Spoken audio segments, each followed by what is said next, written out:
Field for the 57th consecutive game on this raw and windy afternoon. Good afternoon, everybody. I'm Vern Lundquist along with Dan Faust. Until Wednesday, we thought we had just your basic mid-season matchup between Atlanta and Chicago, but then Lemuel Stinson, Andre Rison, and Deion Sanders started jawing at each other, and it got very interesting. Well, it did, and what it did is it provided Mike Ditka with something he didn't have at the beginning of the week, and that's motivation. He was worried about complacency with his ball club. They're 7-1, 3.5-game lead, and the season's only halfway over. But thanks to those fellas, we've got a fired-up football team out here. Chicago playing about as well as anybody in the league right now. Atlanta, the decided underdog. How do they win? Well, I believe that the pass is the great equalizer. And the Falcons last year, Jerry Glanville's coached Houston Oilers, beat these Bears with the forward pass to the wide receivers, and that is Ditka's big concern. You couple that with the fact that Broussard and Razor are hurting, look for Chris Miller to put the ball up 50 times today if the Falcons are going to have any chance.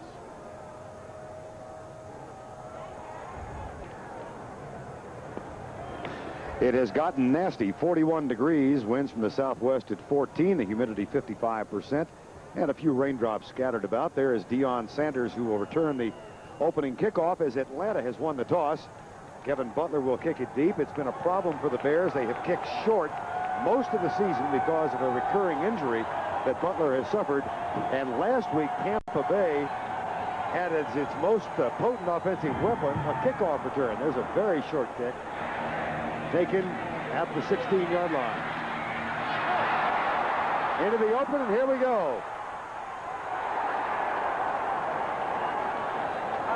Butler has to make the tackle on Gordon. A 43-yard return, and Miller will open at quarterback. 3 interceptions last week in the loss to the Pittsburgh Steelers. Atlanta will be joined by Mike Ken, Houston Hoover, Jamie Dukes, Bill Fralick, Chris Hinton, and Gary Wilkins in the offensive line.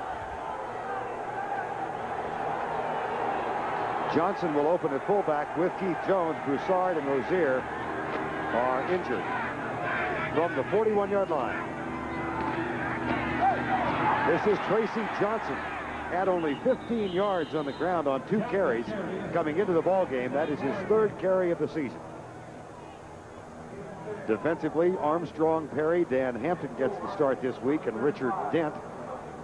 And the linebackers, Rivera, Singletary, and Morrissey. The defensive secondary for Chicago, Stinson, Bestie Jackson, Mark Carrier, and Sean Gale. 2nd down and 4. Andre Rison goes wide to the left where he is matched up against Bestie Jackson. Michael Haynes is split wide right. The toss goes to Keith Jones, who moves the tailback this week. And that is close for a first down for 31. Sean Gale, number 23, with the tackle. The amazing thing looking back at that kickoff by Butler is the Bears lost the toss, but they got to choose what side they were going to kick off. Obviously, they felt that the wind was at their back, but that kick only went down to the 15-yard line, and Gordon brought it back a long way for Atlanta. Now they'll bring the chains out for the measurement. Well, remember last week in Tampa Bay, the Buccaneers returned kickoffs for an average of nearly 26 yards per attempt against Chicago. And that's good for the first down for Atlanta. And that may be the biggest weakness for the Bears is their special teams. You don't hear that much about any weaknesses on this football team. They appear to be improving each week, but that is a big break for Atlanta to bring that opening kickoff back so far. From the 31, 1st and 10. Rison against Stinson there at the bottom of the screen. You see Andre Rison. And Stinson laying on. Tracy Johnson gets the handoff again, and he's inside the 30 near the 29-yard line. You know, with Johnson and Jones starting in the backfield for Atlanta, this is really more of a power type of offense, and I have to believe that this is what Glanville likes more than the run and shoot. The run and shoot really hasn't set the league on fire this year as so many teams had hoped. In fact, the Bears have only played 1 run and shoot team, and that was the Seattle Seahawks in the first game of the season. Not only did the Bears shut them out, they ran Chuck Knox right out of that run and shoot. Yeah, Seattle has used it since. 2nd down and 7. No score, opening drive of the ball game. Andre Rison in motion. Chris Miller with a play fake. Comes to his right, lobs it out. It's caught by Rison. He's out of bounds at the 25-yard line, chased there by Mark Carrier, number 20, and Jim Morrissey, number 51. Rison with his 50th catch of the season on that ball. And he only has 37 more to go, doesn't he? He said that if they were going to throw him 38, he'd catch 38 today, be in the Hall of Fame tomorrow. He said before the afternoon is over, he's going to be Michael Jordan, and the Mule Stinson's going to be a Yugoslavian import basketball player. Well, if John Madden's listening, we've got an all-Madden candidate as far as talking's concerned, Andre Rison. But as you said, Vern, he's got the numbers, those 50 receptions to back it up. 4 wide receivers in. Here's the red gun offense from the 25 on 3rd down. Left side, overthrown, incomplete. It'll be a field goal opportunity for Greg Davis. Intended for Andre Rison. And Greg Davis, who is 11 of 16 for the season, but missed 2 last week in the loss to Pittsburgh. Real interesting defense for the Bears that time. They dropped Trace Armstrong into coverage, and they brought on the blitz the cornerback, number 24, Vesti Jackson. They're going to throw a lot of different looks at young Chris Miller today. Greg Davis, kicking at Soldier Field for the first time, was bothered by the swirling winds yesterday. Scott Fulhag will hold.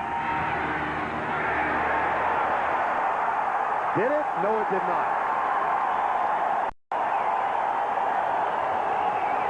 So a 43-yard kickoff return by Tim Gordon goes a-wasting.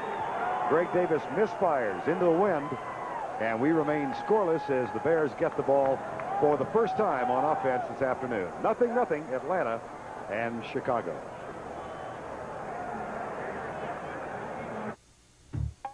What is McDonald's McRib sandwich? It's saucy. What it is. Sassy. What it is. Smothered. Spicy. It's full of flavor. Mmm. Yeah. It's really something. Yo, it's them. Juicy. Smoking. McRib. What it is. And now with large fries and an icy Coke, it's McRib Pack. You know the one McDonald's for food, folks, and fun. You know, people drive into my Meineke shop for a low price, and they get it. But I own this business, and I know that price isn't the only important thing. Service is important. Quality workmanship and attention to detail are important. Top-notch parts are important. In fact, at Meineke Discount Mufflers, nothing is unimportant. That's why the only thing we discount is price. At my shop and all the independently owned Meinekes nationwide, nothing is unimportant. When they first asked if I wanted to be a part of Best Western, I said, what a country. I always wanted to do a cowboy movie. Then they said, no, it's a commercial for thousands of different Best Western hotels, motor inns, and resorts. I said, no problem, as long as you still film me like a real American cowboy. Anybody has a quarter? Whoa, weepy, you'll get along, little Bobby. 12:13 to go, first quarter. Chicago has the ball for the first time from their own 25 after the misfired field goal. Jim Harbaugh, who has had a terrific season, very consistent, 63%, 7 touchdowns, only 4 interceptions. And he brings the Bears up. Jay Hilgenberg over the ball. Chicago going with the wind now. It is at their backs, and they have been an explosive first quarter team the last 3 weeks. Backs are split on first down. Hand off to Neil Anderson, who is stuffed for a loss of 1. Offensive line for Chicago, one of their best and most potent weapons. It's the veteran bunch up front. Covert, Bortz, Hilgenberg, Thayer, Van Horn. The tight end is James Thornton. Neil Anderson and Brad Mustard, who is quietly having a very good season. Wendell Davis and Ron Morris are the wide receivers. No gain on the last play, 2nd down and 10.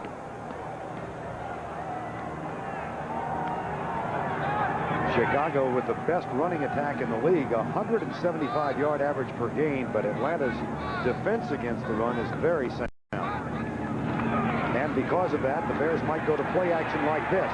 But that pass sails on Harbaugh, intended for Morris at the 42, and Wendell Davis in the area. It's incomplete. Defensively for Atlanta, Gann, the rookie Torrey Epps, and Tim Green up front. Robert Wiles, who's starting his 4th game after having been picked up on waivers from Houston. Tuggle, Rady, and Darian and Connor playing in place of the injured Mike Reed. The beleaguered Charles Dimry, though he's played better in the last couple of weeks, joined by Deion Sanders, Scott Case, and Brian Jordan. 3rd and 10. Dennis Gentry in the lineup. He'll be the running back. Lines up to the right of Jim Harbaugh. 4 men split out wide. Sanders comes up to bump and run, bottom of the screen. Harbaugh fires for Davis, incomplete, no flag. Crowd wanted one. But contact by Roland Mitchell, number 39, at the time the pass got there. Well, he came real quick, Vern. Davis is the inside receiver here. Mitchell with the tight coverage. I believe this is a little bit too tight. There's the bump just as the ball got there. He did get the left hand in. Split-second timing by Roland Mitchell. That'll bring on Maury Buford, who has punted only twice in each of the last 3 games, and Deion Sanders, who has 1 touchdown returned by punt this year, and he's averaging 22 yards per return. And he's on the prowl. They come for the block. They have blocked 2 this year. Sanders bobbles the ball, and it'll be an Atlanta recovery. But Deion, who heard a few jeers and whistles, hears even more. And again, the conversation continues. Well, Sanders really felt he had a chance to bring this one back. Good pressure on Buford. Got off a low punt.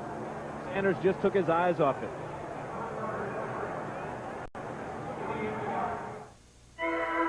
I see you've selected Memory Implant 7, the ultimate adventure. Vehicle preference? Toyota 4x4, the black one. Excellent choice.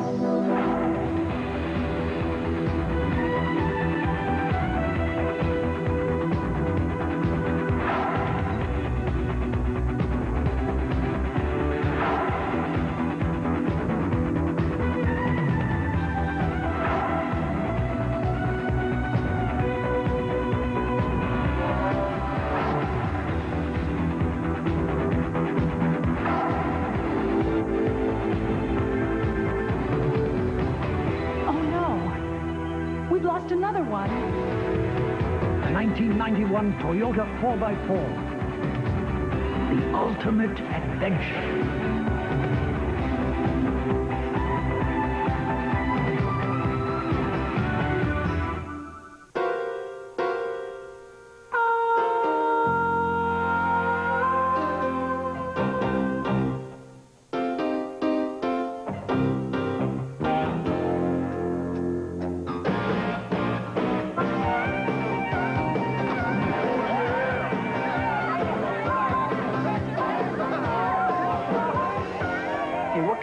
Was that? Watercolor.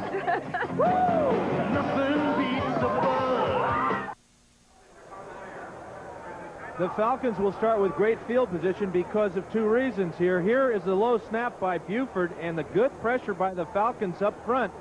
Now Sanders, if he has a chance to make this grab without bobbling it, Kozlowski and Bailey are the only 2 Bears back there. We might have had a big return.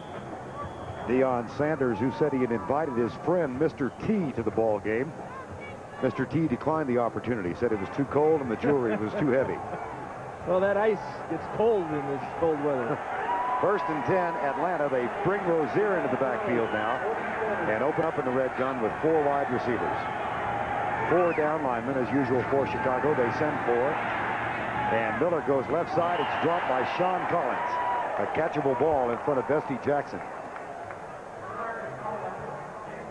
There's Vesti Jackson, who is opening at right cornerback now. Donnell Wolford was injured 2 weeks ago in Phoenix, the starting left cornerback. Stinson, who had been the right cornerback, moves to the left side, and Vesti Jackson, who is a one-time starter, is out there on the right side. He, by the way, is a cousin of Andre Rison. And this secondary will be tested today by these 4 wide receivers. The Bears only have 7 defensive backs that are healthy. Rozier is out. Tracy Johnson back in as a running back now. And they load up on the left side on 2nd and 10. Bears threatening a blitz. Singletary dances back. They are not blitzing. A little shovel pass to Tracy Johnson, and Singletary up on top after Morey hit him down low. And that is Tracy Johnson's first catch of 1990. Johnson's...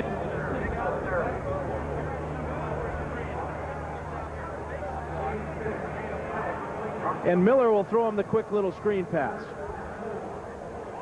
There's the fake block. He slips, lets Dent go all by himself on the quarterback, and Miller gets him the ball for a modest gain.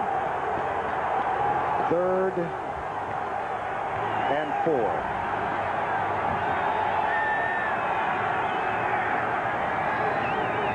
Blitz coming. Miller running, chased by Hampton. And Dan Hampton with the bad knees can't quite catch up with him, but that is short of the first down at the 45, and Atlanta will have to punt. Richard Dent, there's Dan Hampton, who got the start today. You know, he's looking for his first sack of the year. Almost had one there. But he's running on some bad wheels. Decrying the lack of speed. Now Scott Fulhag is back to punt. He, like Greg Davis, playing in Soldier Field for the first time, and Johnny Bailey, who has had modest success at punt returns this year, the rookie from Texas A&M, waits at the 10-yard line. So twice across midfield for Atlanta. And no score. Fulhag has it bounced inside the 10 and down at the 9-yard line. A 36-yard punt, nothing on the return. Bears get it back, but they're 91 yards away in a scoreless first quarter. After millions and millions of hours in the air, after 17 years of staying up all night, every night, so that your packages can be delivered overnight to any address in America, Federal Express has become the first service company ever to win the Malcolm Baldrige National Quality Award. It's the highest honor in American business. And just how did we do this? By being absolutely, positively the best in the business. Quote.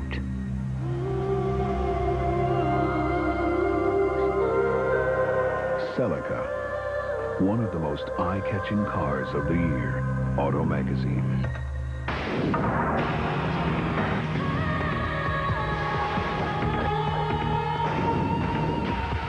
The performance is stunning. Sports Car International. Unquote. The 1991 Toyota Celica. Enough said. When I was growing up, I learned a lot by watching my dad. Dad was a State Farm agent for 25 years. And I've become a State Farm agent, too. Being there for others is a tremendous responsibility. I take a lot of pride in doing the proper job for other people, like every State Farm agent. People tell me I'm just like my dad. That's just fine with me. And like a good neighbor, State Farm is there. 60 Minutes tonight. If war breaks out in the Middle East, this baby can handle anything they throw at us, only it doesn't work. $12 billion, and it doesn't work. Midway through the first quarter, Atlanta has had the better of it, starting twice, an average of only 47 yards away, but no score thus far. The Bears have it now at their own 9, and they face an Atlanta defense that has gone to a 4-3, 4 down linemen. And the Bears counter with a double tight end set. Cap Bozo has come in. That is Bozo in motion. The toss goes to Anderson. Muster in front. And Neil Anderson picked a couple to the 11-yard line. The tackle made by Torrey Epps.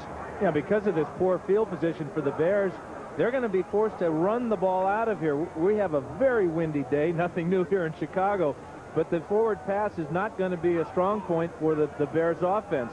And the problem is they're going against one of the best rush defenses in the NFL, and that's the Falcons. Atlanta has given up an average of only 3.2 yards per carry on the ground this season. They're ranked number 2 in the league to Miami. 79 yards per game. Very difficult to run against this Falcon defense.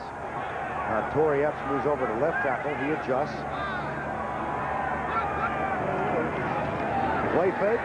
Harbaugh with some pressure. Brad Muster chased by Brian Jordan and brought down, but he's got a first down out to the 28-yard line.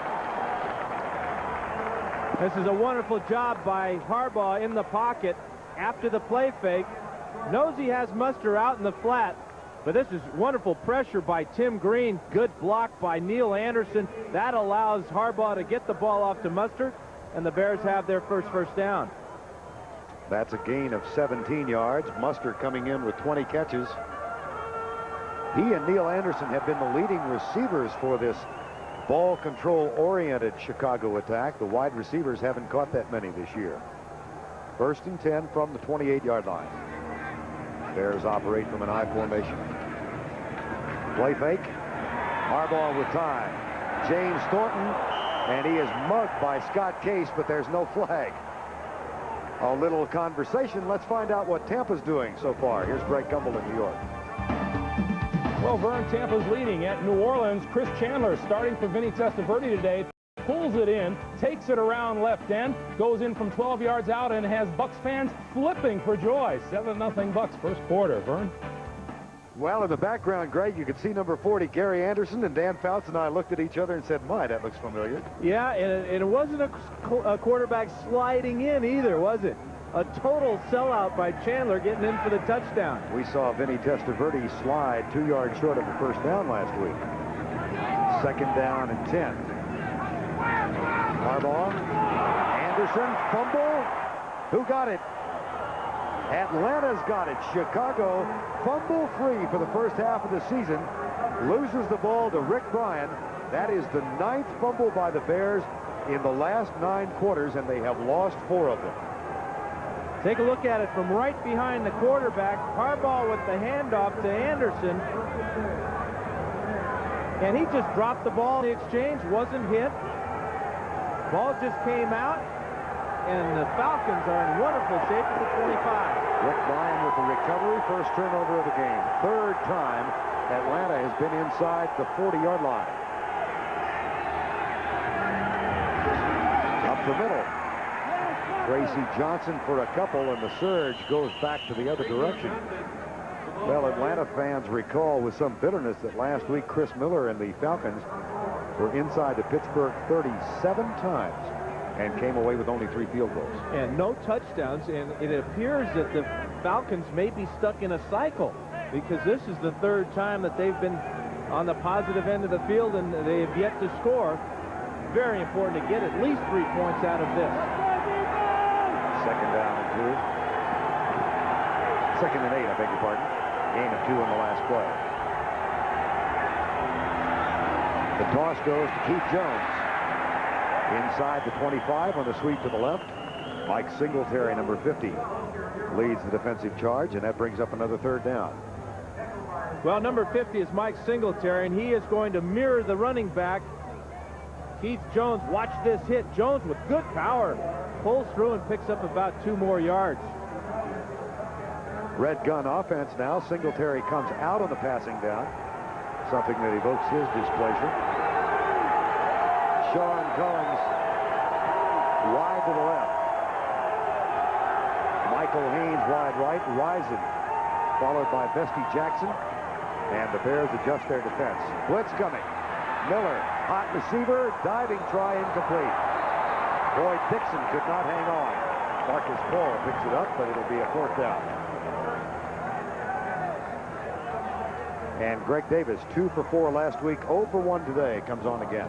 Well, this time the blitz came from number 23, Sean Gale. Watch him shoot the gap here, and then forces Miller to get rid of the ball a little bit early.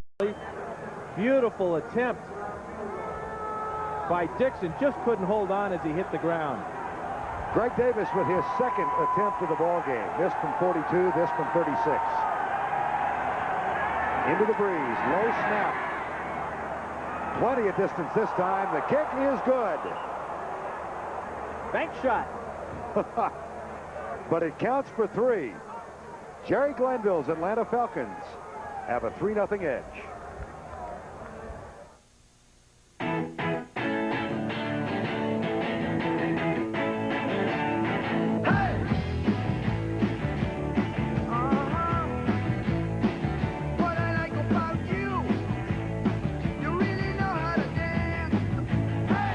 Good times roll with the clean, fresh taste of Bud Light. It won't fill you up, never lets you down. The Denerex side feels like it's doing more because I feel something in my scalp. The Head & Shoulders side, I feel nothing at all. Both have a dandruff ingredient, but Denerex adds an extra anti-itch medicine you can feel working. There definitely was a difference with Denerex. If your feathers have been ruffled by downdrafts in the market, get on board something big, safe, and secure. GetNet. It pays.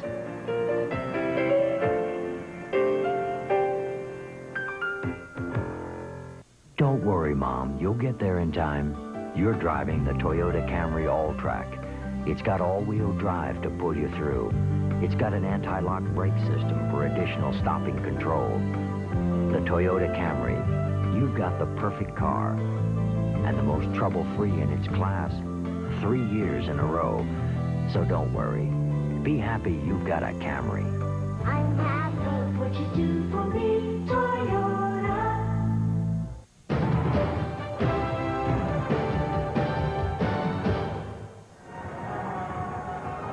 6:25 to go first quarter from Soldier Field in Chicago with Dan Fouts. I'm Vern Lundquist.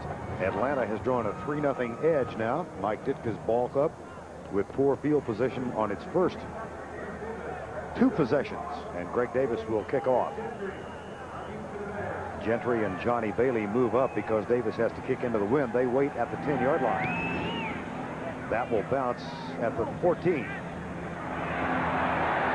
Dennis Gentry got some room. 38-yard line. Tackle made by Tim Gordon after a 32-yard return. Gentry just continues to make great plays. This ball is really difficult to get a hold of. Not only does he grab it on just the second hop, but watch as he gets through traffic here. He'll cover the ball up and get everything possible out of this return. Puts the Bears in pretty good field position. And again, Atlanta with Gentry on the sideline. Atlanta goes with the 4-down lineman. 1st and 10. Anderson is the motion man, leaving Muster in the backfield. Harbaugh, short drop. Neil Anderson, right side. Missed tackle by Brian Jordan. And a 1st down, Chicago, across the 50 to the Atlanta 47. This is a new part of Greg Landry's offense that he wants to exploit a little bit more. Is Neil Anderson single covered on the outside by a strong safety. There's the missed tackle by Jordan, and Anderson picks up a 1st down. But again, they come right back to Anderson after he fumbled to keep him pumped up, not let him worry about that fumble. Greg Landry looking on, the offensive coordinator, this time split backs on 1st down and 10. 3-0. Atlanta leads at 5:30 to go, first quarter.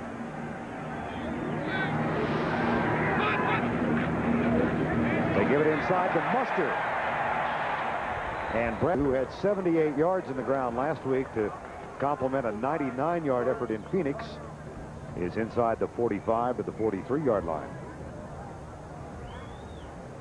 One of the tactical things that make this game interesting is that the Falcons are going back and forth between a 4-man defensive line with Rick Bryan in the game, replacing Darian Connor, to the traditional 34. This time Connor's back in and Bryan's on the sidelines. So 3-down linemen. Effectively a 7-man front now for the Atlanta Falcons. Ron Morris in motion on 2nd down. Muster hit behind the line and driven down by Robert Wiles, number 54. Said he feels reborn. He was waived by Jack Pardee and the Houston Oilers, picked up by his old coach Jerry Glanville. Yeah, here's Captain Video, number 54, standing up at the end of the line of scrimmage there. He shoots in and gets by Neil Anderson. You won't see Neil Anderson whiff on too many blocks like that. Interesting, Robert Wiles brought in and immediately put in the starting lineup by Glanville for Andre Bruce. Robert said last night he's got to show this team by example why he deserves that spot. So he feels himself under a bit of pressure, but he's a proven professional. 3rd down from the 45. Harbaugh, straight drop back. Here comes the pressure, and Harbaugh will run. 1st down, Chicago at the 36-yard line.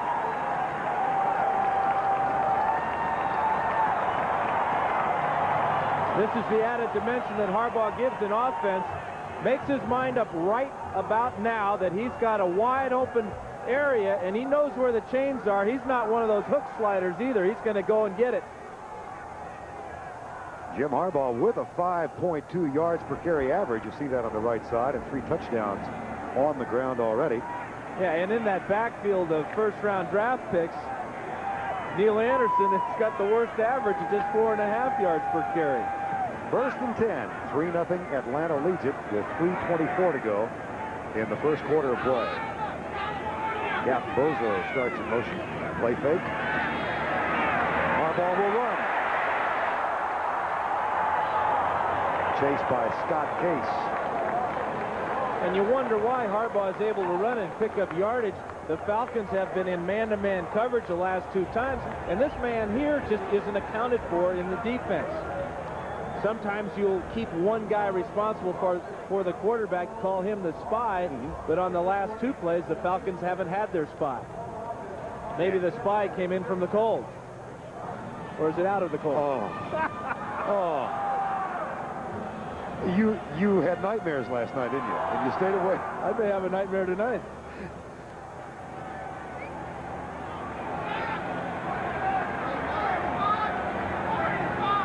Second down.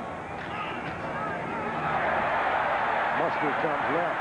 First down, and he tiptoes inside the 25 and out of bounds at the 21. We may have to revise our scouting report on Brad Muster. He's showing us a lot of nifty moves the last couple of weeks. Tiptoed down the sideline that time, picked up the first down.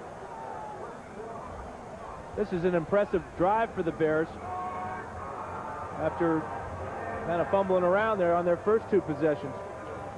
Well, they have been most impressive in the first half, as you saw in the last 3 games with that 73-7 first half advantage.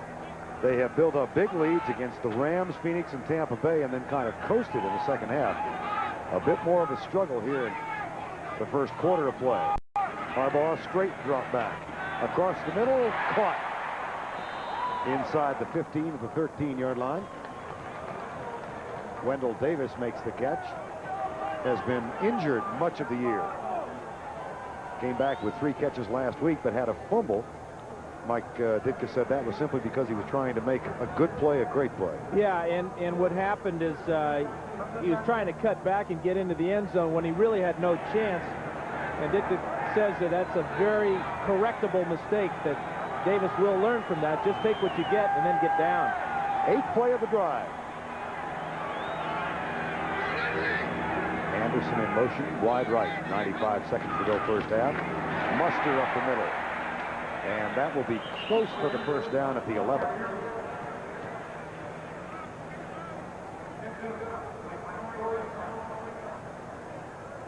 See if they want to... Nope, no measurement. First down. Jim Cunning is over today.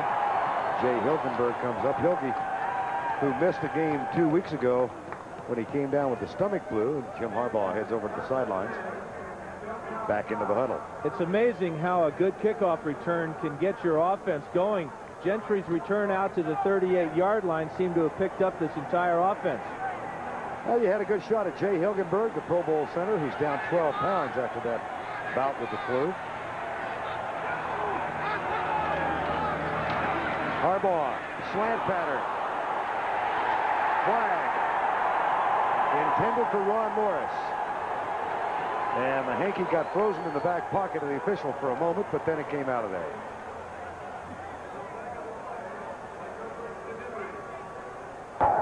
Pass interference. Defense, number 22, first down. That's Charles Dimry.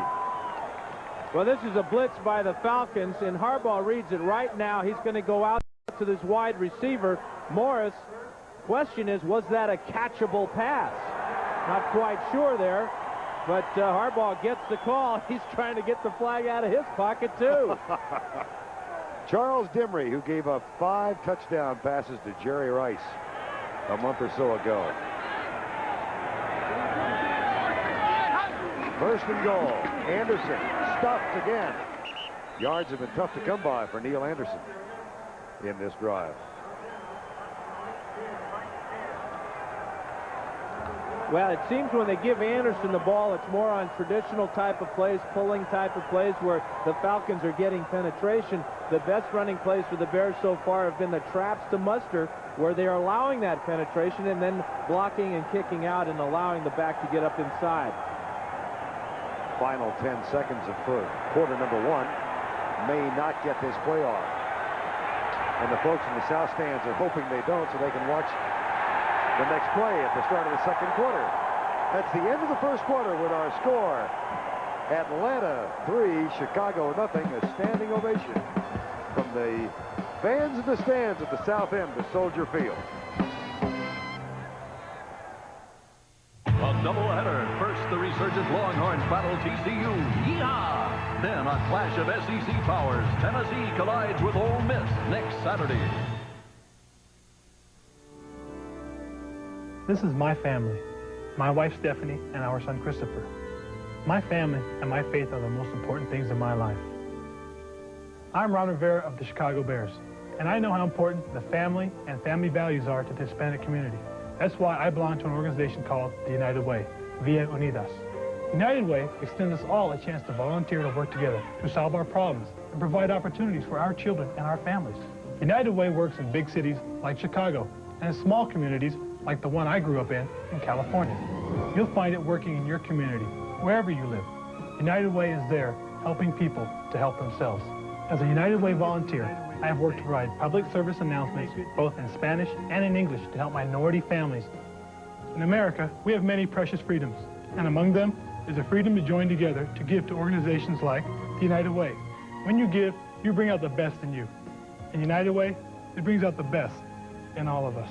This message furnished by the National Football League. CBS Sports coverage of the National Football League is sponsored by Toyota's quality line of cars and trucks. Toyota, I love what you do for me. Federal Express for documents, packages, and freight worldwide. Absolutely, positively the best in the business. And by Bud Light. Everything else is just a light. We begin quarter number 2, sellout crowd at Soldier Field. The Bears back home after a 2-game road trip, Phoenix and Tampa Bay. Atlanta has a 3-0 lead, but the Bears are doing it the way they've done it all year and going to a 7-1 record. Ball control. This will be the 11th play of the current drive. They have consumed 6 minutes and 25 seconds and 57 yards, and they are 5 yards away from the touchdown. Second and goal from the 5-yard line.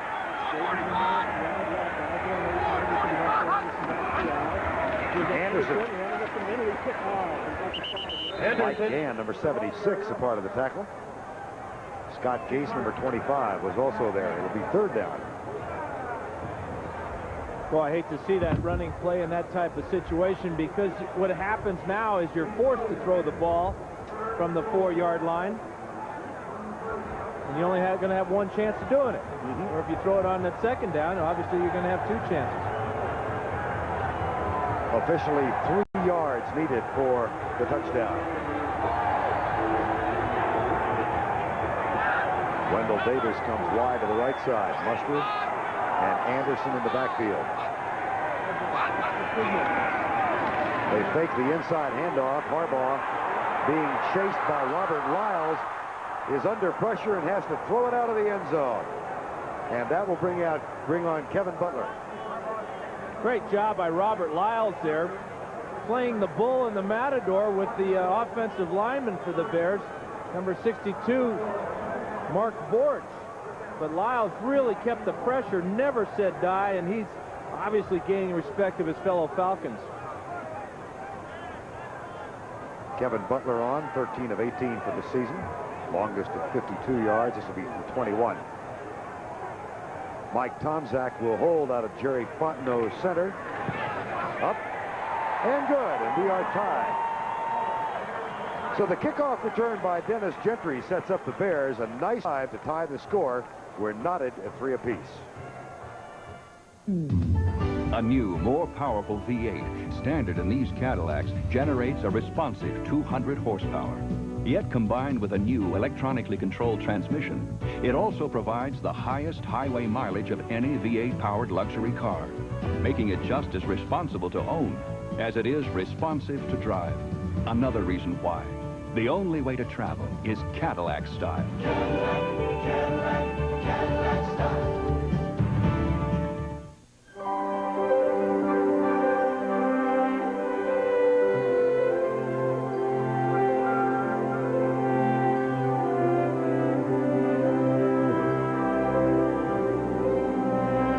For all of life's celebrations, in all of love's languages, only a diamond says forever. This shows where we were throughout the whole thing. You know, looking at that now, I realize how close it was. And this is what's left of our garage. We didn't have much left in there at all. And this is what's left of our camping trailer that ended up in our neighbor's tree.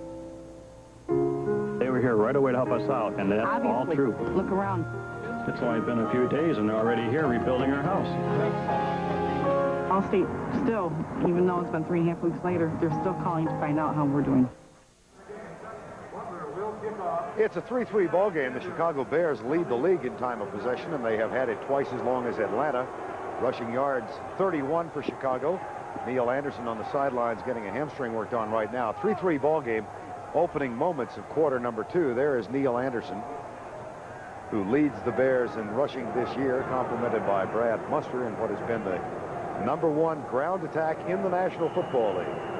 3-3 ball game after Butler tied it up, and he now kick off. Sanders is the middleman of 3, and they wait for it near the 15-yard line, not expecting a deep kick at all. Deion Sanders will take this one at the 18. Watch out.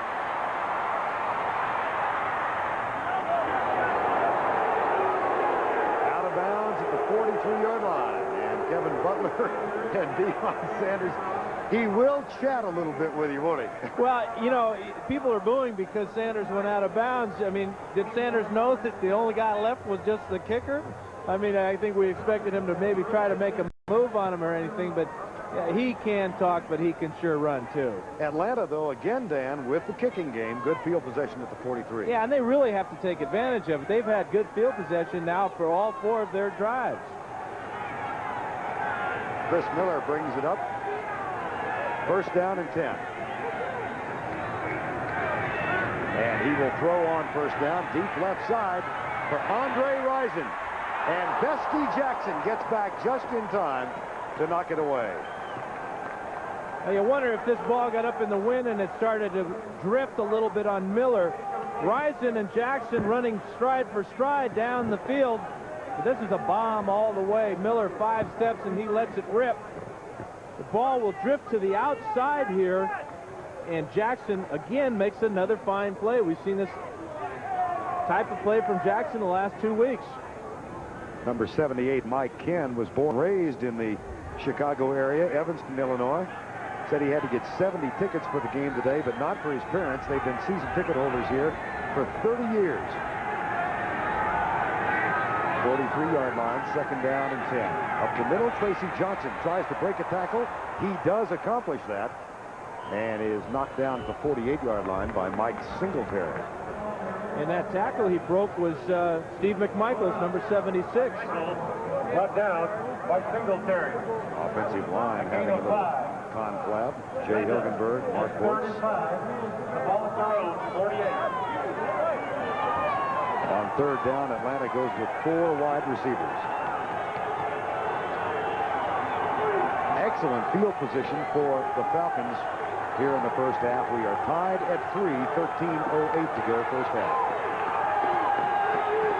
Chicago 7-1, the Falcons 3-5 in their first year under head coach Jerry Glanville. 3rd and 5. Miller pumps once, twice, and finds Michael Haynes for a first down at the 32. The much injured Michael Haynes, who has missed 20 quarters of play because of 3 different injuries this year. But that's a gain of 20 and a first down. Number 81 is Haynes on the outside here, and this is really a wonderful catch because he catches it in that demilitarized zone right over the middle, and with his hands, knowing that all those Bears are going to be coming after him. Michael Haynes with 12 catches for the season now after that last grab. Keith Jones and Tracy Johnson back in the backfield. We have not seen Broussard today. Here's Keith Jones. And he was knocked down at the 30-yard line. Really a problem for Atlanta because between Johnson and Jones, 87 yards in the ground in the first 8 games this season. Broussard and Rozier had done most of the ball carrying. And Jones and Johnson are just second-year guys. On the positive side for them, they're both big, strong young men, and neither of them have fumbled yet in their NFL careers. And see in the background, number 44, that is John Settle, whom many regard as a very, very fine running back. He's got 1 yard on 1 carry this season. And a Pro Bowl game in his resume. Chris Miller was saying yesterday to us that he expected to see Settle play a lot today and maybe get out of Jerry Glanville's doghouse, but he said, I'm not sure he's in the doghouse. I don't know what the problem is. Second down. Fumble.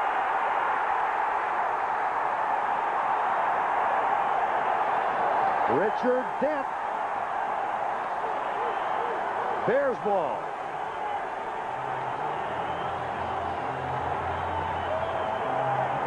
Well, Dent's going to pick up his 3rd fumble recovery of the year.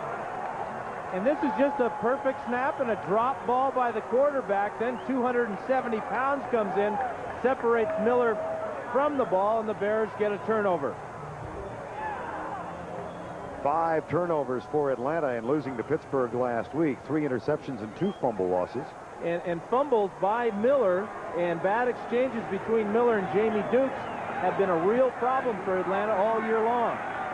In a 3-3 ball game, Chicago with a first down against, again, the 4-man front of the Atlanta Falcons. Dimry follows Morris. Harbaugh looks into the flat for Muster. Gets a good block from Bortz, and Muster is spilled at the 42.5-yard line.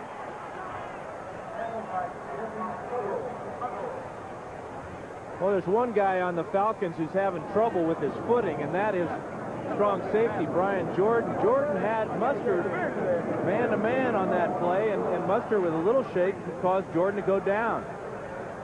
But that's one of the problems playing on the road and playing in different ball yards. And as Mike Ditka told us yesterday, you can talk and try and intimidate us all you want, Atlanta Falcons, but you have to experience Chicago. The field, the fans, and the weather. Falcons have lost 14 straight road games. Play fake, not much of one. And Jesse Tuggle forces Harbaugh to throw it away. Well, Harbaugh reached out to fake the handoff, but there was nobody there. Well, what happens on the play is the man he's faking the ball to sees the linebacker coming on the blitz. Anderson just pushes Tuggle out of the way just enough to let Jim get the ball off and throw it away. Jesse Tuggle with 112 tackles so far this season. And he's facing what everybody considers the best middle linebacker in the game today, Mike Singletary. And they're both built around the same dimensions: short, fast, strong. 3rd and 6, 3-3 game. 4 wide receivers for the Bears. Blitz coming. Harbaugh hit as he lets it go. Sanders slips and Davis can't hang on. Well, a combination of things there. Tim Green got to Harbaugh as he let the ball go. Deion Sanders slipped, and Wendell Davis could not hang on. Well, you're not going to outrun number 21. This is probably your best chance, is to throw it a little bit short and come back for it. But watch as the ball is thrown short. Davis' feet go out from underneath him. The turf comes up, and the ball hits the ground, incomplete. Now Sanders goes back to return the punt. Mike Ditka said, in all of my 30 years in the NFL, I have never seen anybody like Deion Sanders returning kicks. And he played with a guy named Bob Hayes down in Dallas who did a pretty good job of it. But that is terrific downfield position by the Chicago Bears. Johnny Bailey was one of the ones down there. A 42-yard punt, 5 on the return, and entanglement on the field. Time has been called.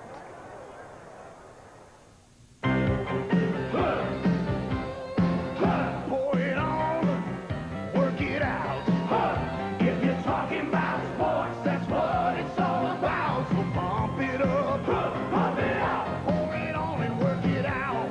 Because after working out, you don't want to fill up. So reach for the silver bullet, the one that won't slow you down. Talking about Coors Light, it's the right beer now. Pour it on and work it out.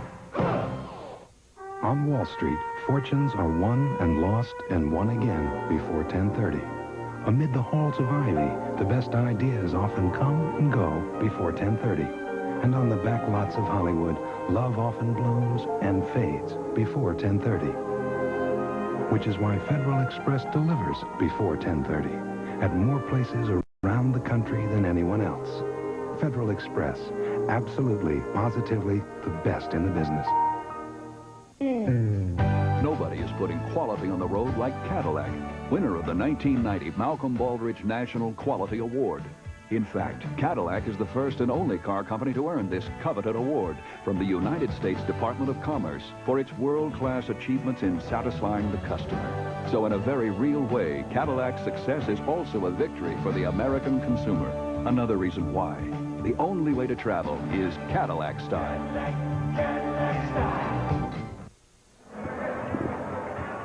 Next Saturday, college football today. We begin at 12 Eastern time. Andrea Joyce and Mike Francesa in the studio, and then we'll follow it up with a doubleheader for you. The University of Texas Longhorns, who looked impressive to say the least last night against Jim Wacker's TCU Horned Frogs, and then the second half of the doubleheader, Tennessee losing this one to Notre Dame takes on Ole Miss.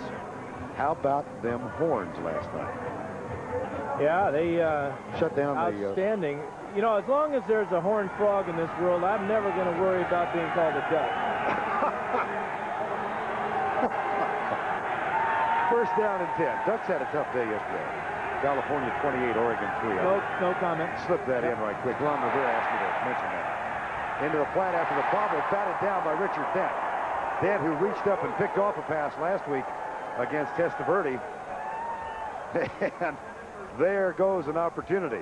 Richard saw 6 in his dreams that time. Wow, those dreams almost became a reality. Miller again dropped the snap. Watch how he'll bend down and pick this ball up. It's a nice hop back to him.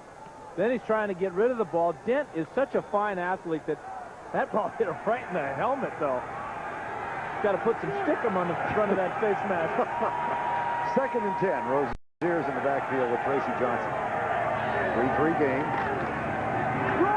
Rozier tries to slip a tackle. Does for a moment. Fumble again. Who got it? Dan Hampton. A little agitated that Chicago could not recover. Atlanta keeps the ball. Well, Hampton made the play. He just spiked this ball out of Rozier's hand, hoping that one of his teammates might have fallen on it. But you're seeing the Bears defense really taking control now.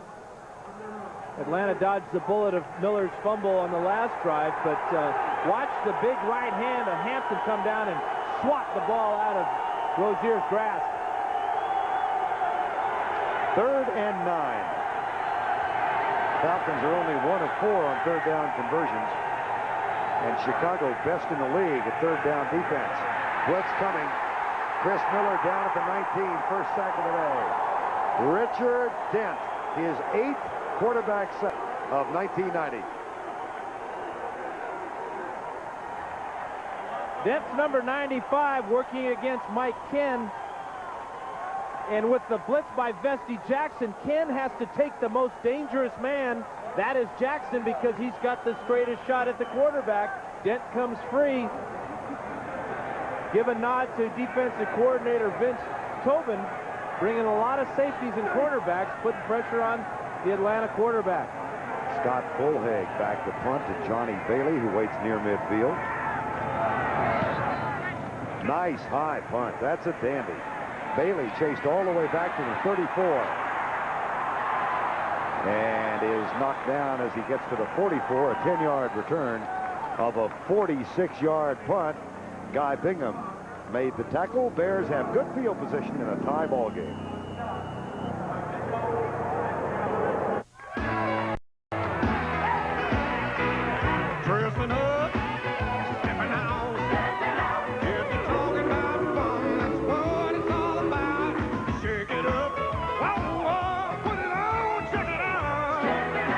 When you're in a place where the beat goes on, you don't want to fill up.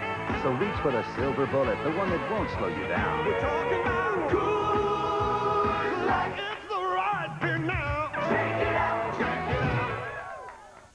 You know, people drive into my Meineke shop for a low price, and they get it. But I own this business, and I know the price isn't the only important thing. Service is important. Quality workmanship and attention to detail are important. Top-notch parts are important. In fact, at Meineke Discount Mufflers, nothing is unimportant. That's why the only thing we discount is price. At my shop and all the independently owned Meinekes nationwide, nothing is unimportant. Building a safer automobile, Cadillac style.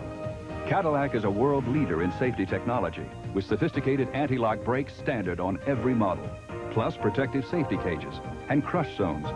You see, we take extraordinary care when we design your new Cadillac so that you can feel extraordinarily secure when you drive one.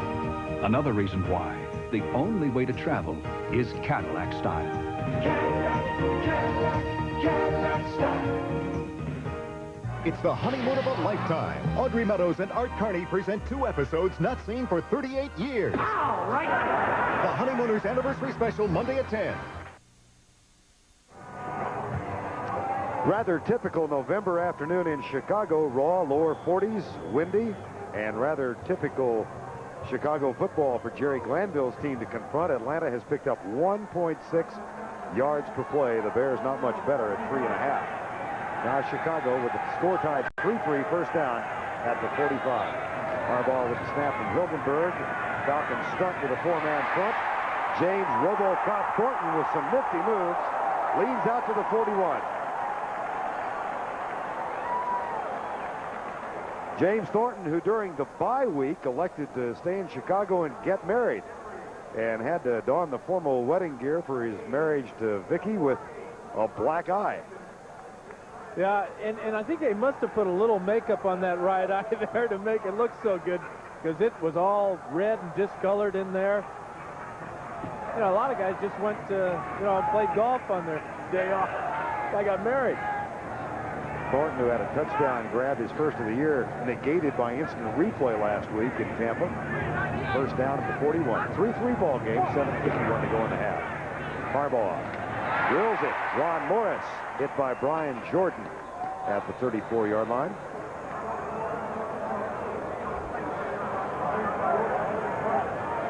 Ron Morris, who had 15 catches coming in, 3 of those for touchdowns. You know, what we're seeing today is both teams putting aside all the things that happened during the week with Rison and Sanders and Stinson, and both teams are playing very straight, hard-nosed football. Darian Connor back in on second down and 1. 3-man front now. 2 linebackers up on the line for Atlanta. And Harbaugh on the waist down will throw it to Thornton, who was hit by Jordan, but not before he picks up the first down. Nice quick toss by Jim Harbaugh. Well, what Harbaugh does here, Vern, is he goes to an audible. He watches the safeties move just a little bit. Short drop, knows that Thornton is his hot receiver, who makes a wonderful one-handed grab and picks up the first down for Chicago. Thornton will limp off the field. Buster also coming out. You think those arms have anything to do with his nickname of RoboCop? I remember when he was a rookie, was doing a preseason game, Chicago and Minnesota, and I didn't know much about Jim Thornton. And Ditka says, wait until you see this guy's build. First down and 10. Harbaugh, short drop. Dennis Gentry hit as he makes contact with the ball by Scott Case. It's an incomplete pass. Good coverage by Case. Now, this is a close call, because this could have been ruled a fumble as well. Long way to throw this little hitch pattern. It's a little bit late. Case gets a great break on it and just gets that right hand in to knock it away. Second down and 10. The Case has really become a feared hitter in the National Football League. In fact, he was fined earlier in the year a couple of grand, $4 grand, for hitting a Houston Oiler late in the end zone, but he likes to lead with that black helmet right on the receiver's body. On second down and 10, Harbaugh flushed out to the right, will run. Circles back left, and the chase is on. Deion Sanders will win that foot race, as he was the man getting chased to Harbaugh, and Harbaugh did the second base slide, but that's a 17-yard gain for Harbaugh. Well, Harbaugh's going to increase his average per run here. Leading rusher on the day. He had a chance of going all the way here, but number 21, with all this speed, Sanders, comes up. He's going to take a shot at Harbaugh's head there. Harbaugh slides in very wisely and picks up another first down for the Bears. 1st and 10 for Chicago. Their last 5 first down plays have been passes. See what they try this time.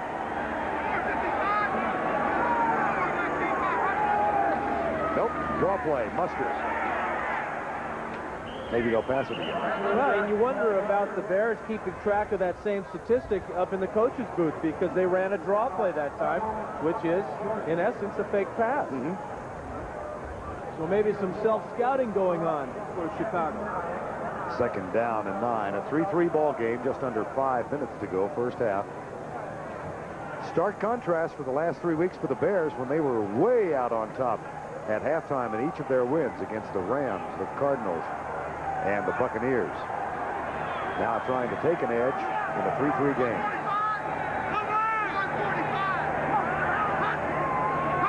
Whoops. Mike Gann came across. Was he drawn there?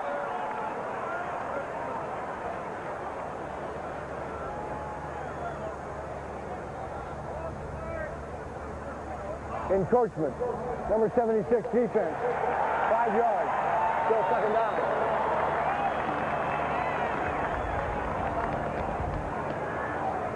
You want to know the difference between encroachment and offside? I sure do. Offsides is when you come across the line of scrimmage as a defensive man and you don't touch anybody. Encroachment is when you make contact. I'm not kidding either. It's in the book. Studying on me, huh? Sometimes I don't think you play fair. 2nd down and 5.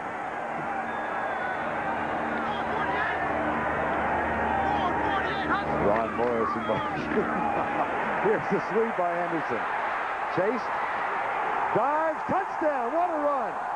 Neil Anderson with his 10th rushing touchdown of 1990. And they've been working on his hamstring on the sidelines. This is as good a run as you'll ever see for a touchdown. Watch Anderson on the sweep here. He's got Bort coming out. He's got Mustard leading him. But the defense makes a good play here. Another missed tackle by Brian Jordan. Watch the speed to the corner, and now the patented dive for the 6. Butler will try the extra point out of Tom Zach's hold.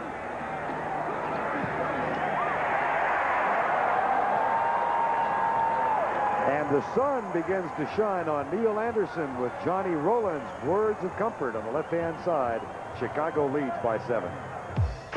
AT&T, the right choice.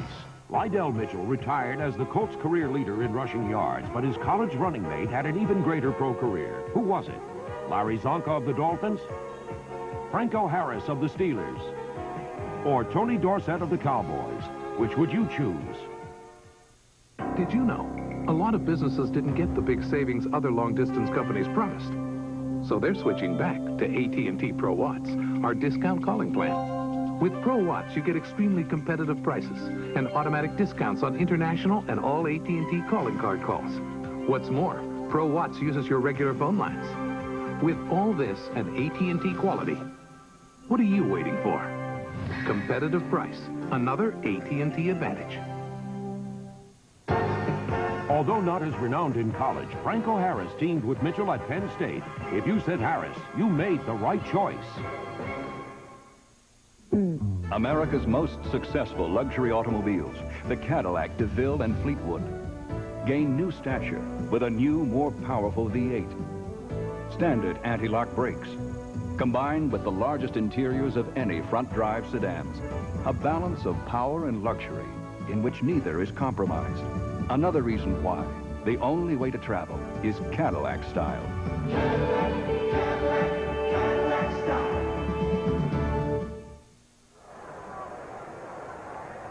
Chicago 55-yard drive. They get the touchdown from Neil Anderson 8 yards out. Break the tie with 4:12 to go in the first half of play. Now Kevin Butler will kick it off again, and he is kicking into the wind.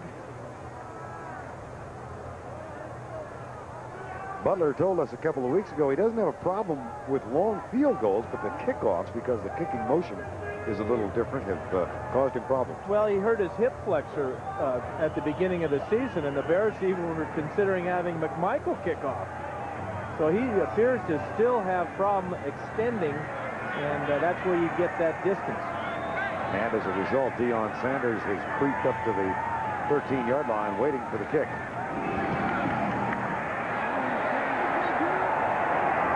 Sanders bobbles his second kick of the day. Oh, good block for Sanders, and he is cut down at the 32-yard line.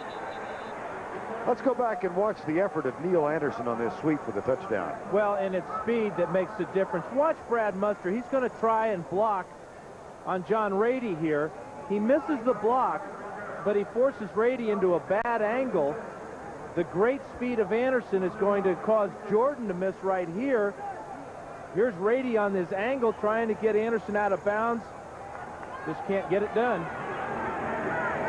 55 yards in 7 plays, took 4.5 minutes, and Anderson breaks the tie. Steve Broussard in a tailback now for the first time in the ballgame. Broussard comes left, getting a block from Keith Jones, and moves back to the fullback spot, but not much there. Broussard bruised his knee last week and did not practice. It's his left knee this week, and neither did Mike Rozier, who cracked a couple of ribs. So the Falcons are hurting at running back, although you can't fault Jones or Johnson. They're having good games themselves. James Milling, number 84, has come in. Broussard, rookie from Washington State, where he was a freshman when Reuben May of New Orleans was a senior, had an explosive start against Houston in week 1, but has kind of settled in. And here comes the max blitz. Miller, right side. Caught by Michael Haynes, who spins out of a tackle and is a yard shy of a first down. Tackle is made by Richard Dent.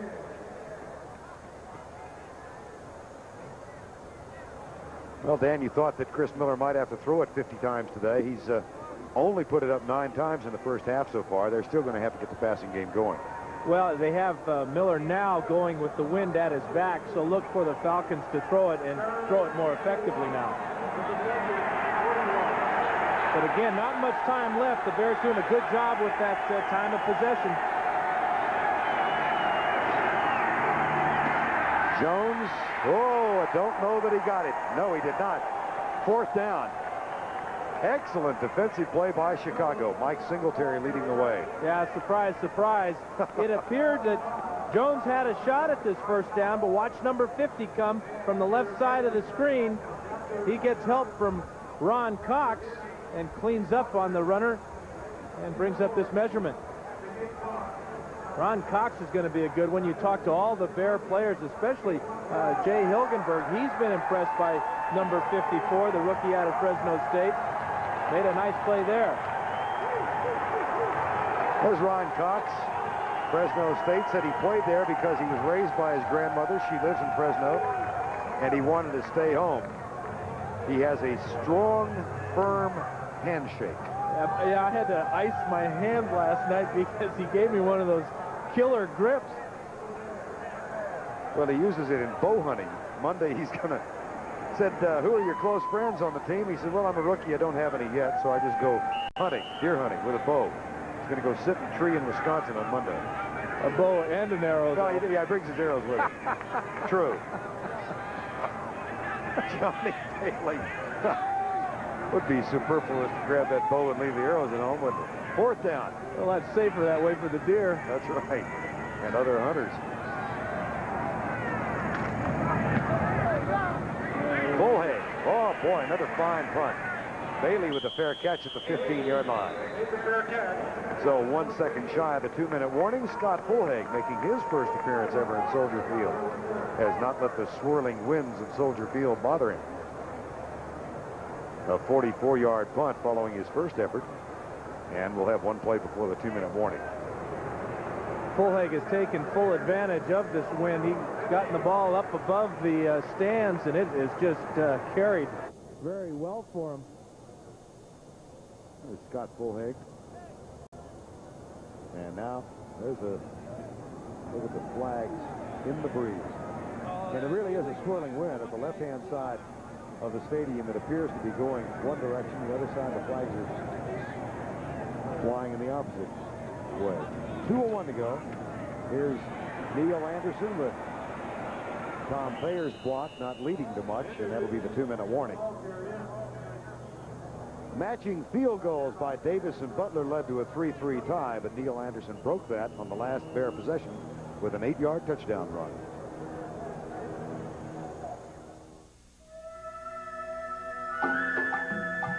The power of a resource essential to all.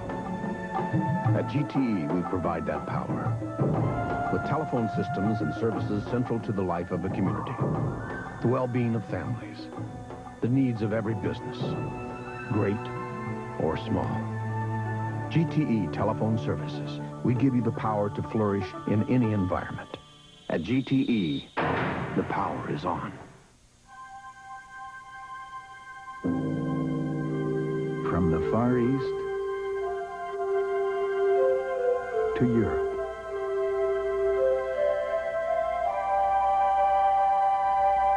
Across the Caribbean and throughout North America, only one airline covers so much of the world with so much warmth.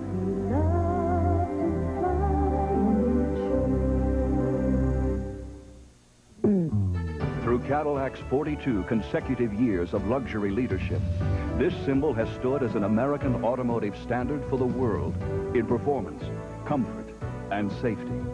Evidence of the inherent value of a Cadillac. Value that inspires the highest owner loyalty of any leading luxury automobile. Another reason why the only way to travel is Cadillac style.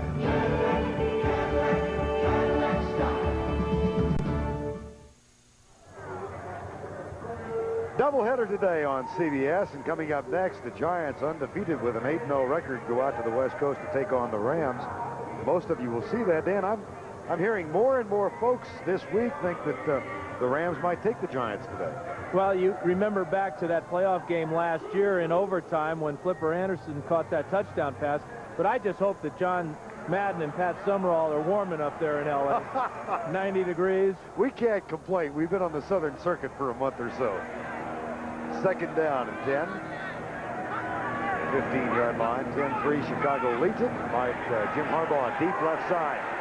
Ron Morris adjusts on the ball in front of Deion Sanders and Charles Dimry. Gentry was out there as well. And the pass is incomplete.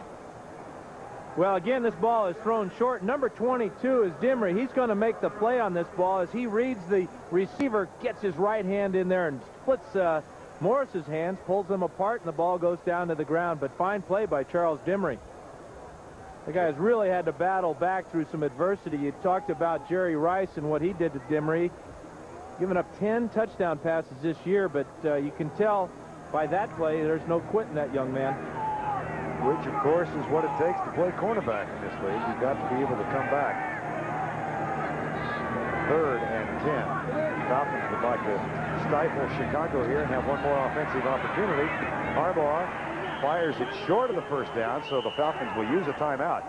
Jerry Glanville urging them to use one of their times, and they do. So the stop is clocked with the clock has stopped with 1:42. It is cold. 1:42 to go in the first half. Now, every time you use the American Express card, you win a trip anywhere to do anything. Because American Express is giving away $10,000 dream weekends. One a day, every day, for the rest of the year. Every time you use the card, you have another chance to win. Only with the American Express card. Don't leave home without it. In the lower right-hand corner of your screen, that is a clock. And it was stopped by the timeout. 1:42 to go. Chicago 10-3, and they will punt now. Jim Harbaugh He is 8 of 16 for 75 yards. And the leading ball carrier in the ball game. And Deion Sanders, Mike Ditka said, I just get nervous when we have to punt to this guy. Sanders got into a jawing match with David Fulcher against Cincinnati a couple of weeks ago and had a big return, and that is a short punt that Sanders will have to let bounce, but it doesn't get much over the 50-yard line. So the Falcons with 2 timeouts left, a 30-yard punt, and they've got 92 seconds left in the first half. And using that timeout there, that was very smart by Glanville, but I wonder about these white gloves with the black outfit. I mean, Jerry, what's going on here? Ruins the image, doesn't it? But it keeps the hands warm. Falcons will take over here right at midfield with 2 timeouts, wind at their back, so they should come out of this with at least 3 points. Glanville's trying to change the image from that of country western to a dandy. Dapper. First and 10 from the 50-yard line, 10-3 ball game. Miller is 4 out of 9 for a modest 37 yards. Oh boy, tipped away and picked off. And of all people, Lemuel Stinson. Stinson's 5th interception of the year. And Michael Haynes was open. And don't you know, Lemuel Stinson feels a huge load off his shoulders. And he's looking for somebody to talk to. Nobody will get near him. Wonderful catch by Stinson as he's got single coverage on the outside receiver. His 5th interception of the year. Miller throws a good ball, but Stinson gets a fine break on it, cuts to the inside, and one-hands it without gloves. Now he's looking to take it all the way. Somebody block for me. And I think he was also looking at the Atlanta bench even while he was looking for blocking help. Lemuel Stinson, who said Deion Sanders is a nobody. That's what started all of the conversation this week. Sanders, by the way, picked up a phone and called Stinson. It took him 45 minutes to get into the Bear locker room on Thursday. And then Sanders and Rison started yelling, and I guess the 3 of them had quite a shouting match. Yeah, I was surprised that Stinson accepted the charges, too. First and 10, Chicago. Round 1 goes to Lemuel Stinson. Anderson on the sweep. Bortz with the block, and Thayer out there as well. Jay Hilgenberg, the center, said yesterday Mark Bortz and Tom Thayer are having very good seasons. And what a pleasure it is to play between them, because they make Hilgenberg's job so much easier. In fact, he told Bortz, remember, do my job first and then do your job and everything will be fine. And Keith Van Horn and Jim Covert haven't had bad years either. This veteran Chicago offensive line. They have led the Bears to the league lead in yards gained per game on the ground. Second down. 1:14 to go. Dennis Gentry out of the backfield. First down, Chicago. They may want to think about using a timeout now. They will. So what a turnaround as Lemuel Stinson picks off the pass to give the Bears new life. Time called. 10-3. Chicago leads it with 66 seconds to go before halftime. What's in is out, what's out is in. If you don't know, well, where on earth have you been? Yeah. Don't try to sell me, I know what tastes good. We know while the best things always so misunderstood. Just give me what the doctor ordered. Just what the doctor ordered. Hey, give me a Dr. Pepper. We want it. Hey, Dr. Pepper. Dr. Order. The taste of strange powder. We love it. 1:06 to go first half. Low-scoring ball game. That's unexpected for these two teams because they have both scored in the high 20s. Atlanta with a chance to tie the game up at a first down at the 50-yard line. Mike Ditka's defensive secondary in the form of Lemuel Stinson picked it off. And now the Bears with a first down at the Atlanta 48-yard line. Anderson to the 45. The ball carrier. Some rumblings about that play call from the stands. Wow, the fans are telling the Bears to hurry up, get on the ball. They drop 8. The Falcons, that is. Harbaugh, left side. Wendell Davis in front of Charles Dimry. First down at the 34-yard line. Coming at halftime, Greg and Terry with scores and highlights. This is the first game of our doubleheader on CBS. And coming up next, the Giants and the Rams, along with Green Bay and the Raiders. But first, Greg and Terry at halftime.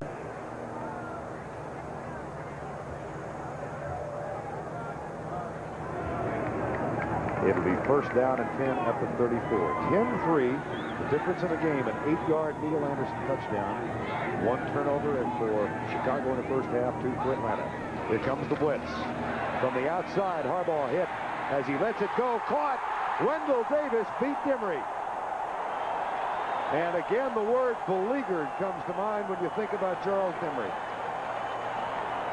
A gain of 27. And another word, maybe maturity, comes to mind when you talk about Jim Harbaugh. The blitz is coming. He's got one place to go with the ball, and that's outside to Davis. Throws a perfect pass. Davis shields off Dimry with his body, makes the grab, and the Bears are at the 7. 37 seconds to go before halftime. Davis goes wide to the left. Gentry in the slot.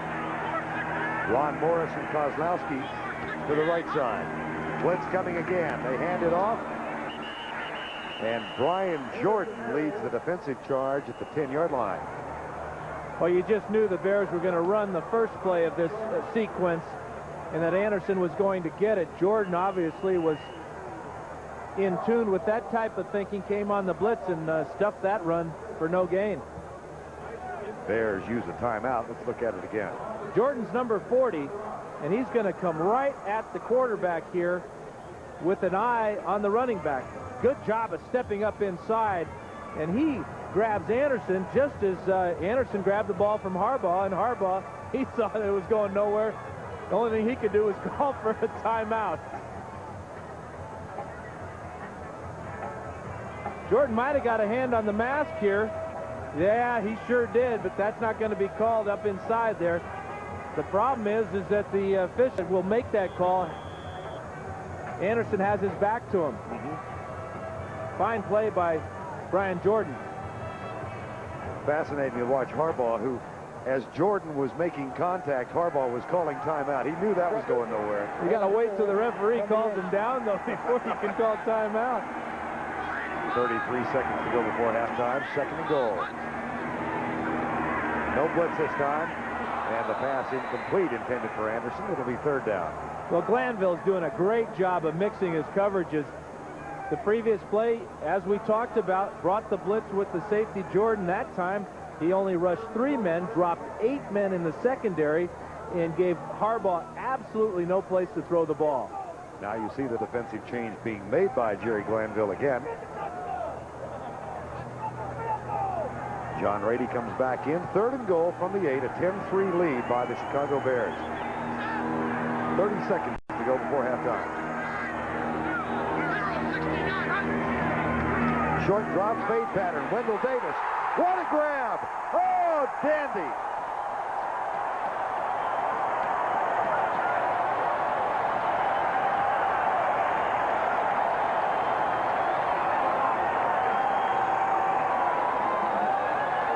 People questioned the Bears front office when they drafted Wendell Davis, number 1, back in '88.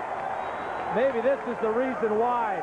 Tight coverage, a total sellout by Davis. Beautiful grab, 6 points, Chicago. Harbaugh threw it in the absolute perfect place for Davis to make the grab. And one cannot fault Charles Dimry for the coverage on that play. He was right with Wendell Davis, but a superb play by Wendell Davis for the touchdown. Again, Tippins getting into it with somebody. Look at it again. Well, Harbaugh throws it to a spot in the corner of the end zone. Flat trajectory, and the coverage is there, but that is just an outstanding effort. One more try. And those sticky, tackified gloves, as they say on the package, may have been the difference here. But Harbaugh with the touch pass and a wonderful reception.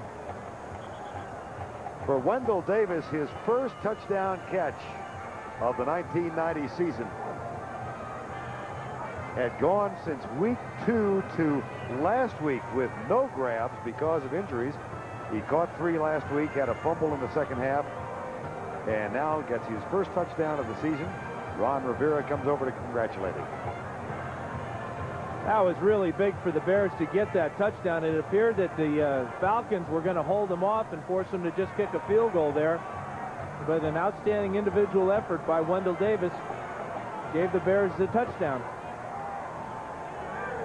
Well, Chicago's first half dominance continues, though it took them a while longer today.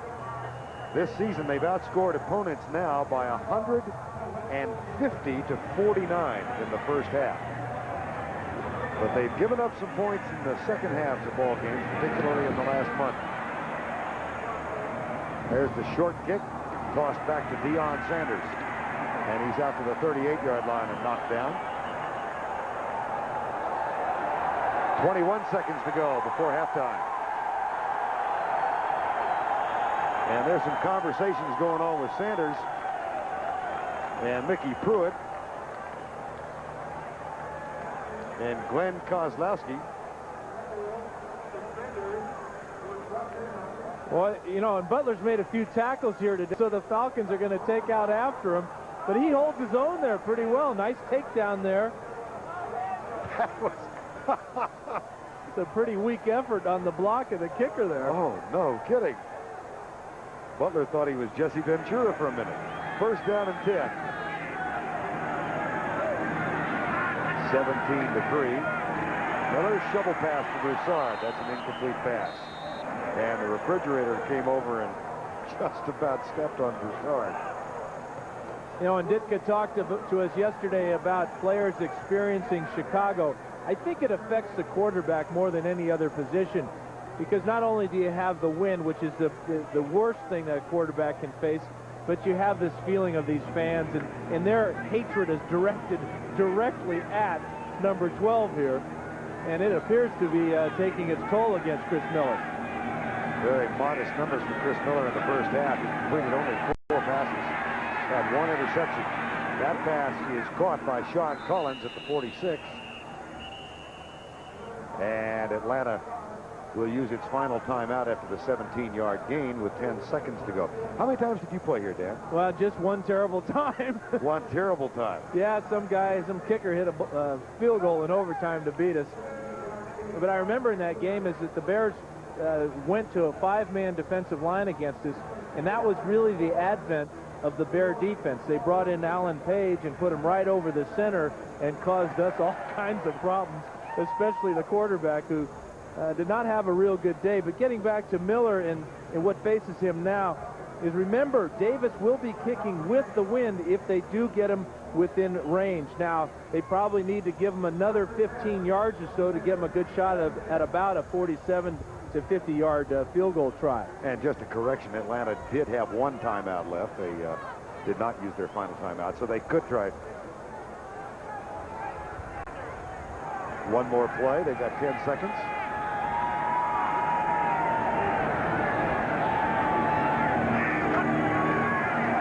Miller. Watch it. Andre Rison with his second catch, but he lost a yard. And there are now 2 seconds left. Well, and Miller's lucky he didn't lose a head there. How did he duck away from Richard Dent? It appeared that he had his back to him, but that may be the sixth sense that a lot of quarterbacks have, is that ability to feel the pressure coming from behind. Watch the duck at the last second. Good athletic ability, too, by Miller.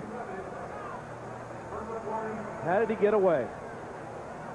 Dent is still asking himself that. It'll be 2nd down and 11. And much, much too far out for Greg Davis, so they'll play alley-oop with 3 wide receivers on the right-hand side. Final play of the first half. Grim Perry chases Miller way to the right. Now the jump, and the ball is incomplete. And that is the end of the first half with our score. The Chicago Bears 17. Jerry Glanville's Atlanta Falcons 3.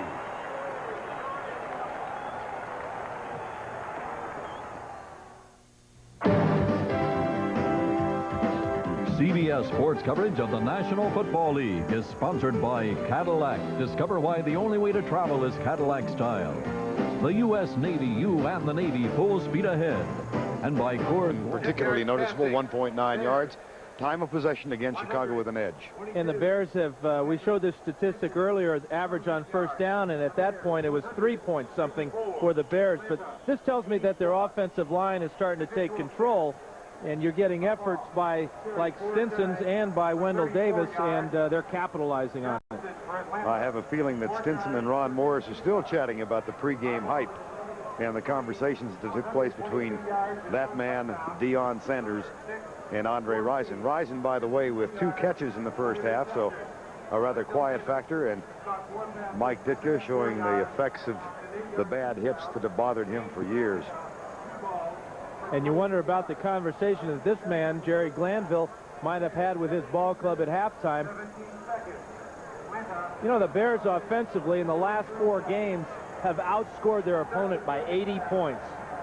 90 points to 10. The Bears have hold the advantage over their opponent. Harbaugh, 11 of 20 for 121 yards. 1 touchdown. Greg Davis will kick off. Bailey at the goal line.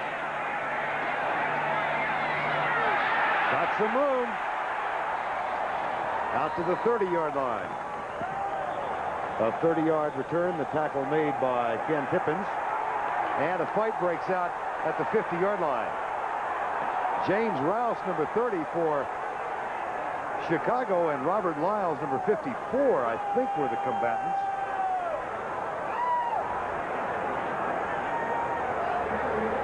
And you see Jim Tunney, number 32, the official, has just tossed somebody out of the ball game for the Atlanta Falcons. Talked to Tunney before the game, and he very much aware of what happened in the papers and very much aware of the type of teams that Glanville seems to coach. And he's letting Glanville know exactly why he tossed that Falcon out of the game. Find out who it is. It may have been Robert Wiles. Yeah, there's Wiles, number 54.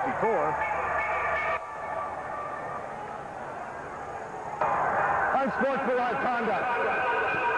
Put him down, please. Unsportsmanlike conduct. Number 54, Atlanta, came off the bench. Personal foul, 15 yards, first down.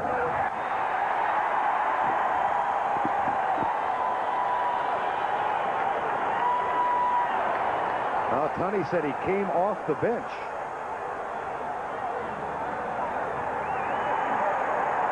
And not only did he come off the bench, but he's going to have to go to the locker room if that's the case. Tunney has ejected him from the ball game. That's Nate Jones, the side judge, who's trying to get Glanville back. And what Glanville's saying is, what about the first fight? You can read his lips there. Again, it's a case of that the second guy always gets caught. Retaliation. Robert Wiles, who has been a force for Atlanta in the first half of play. Marcus Cotton will take his place.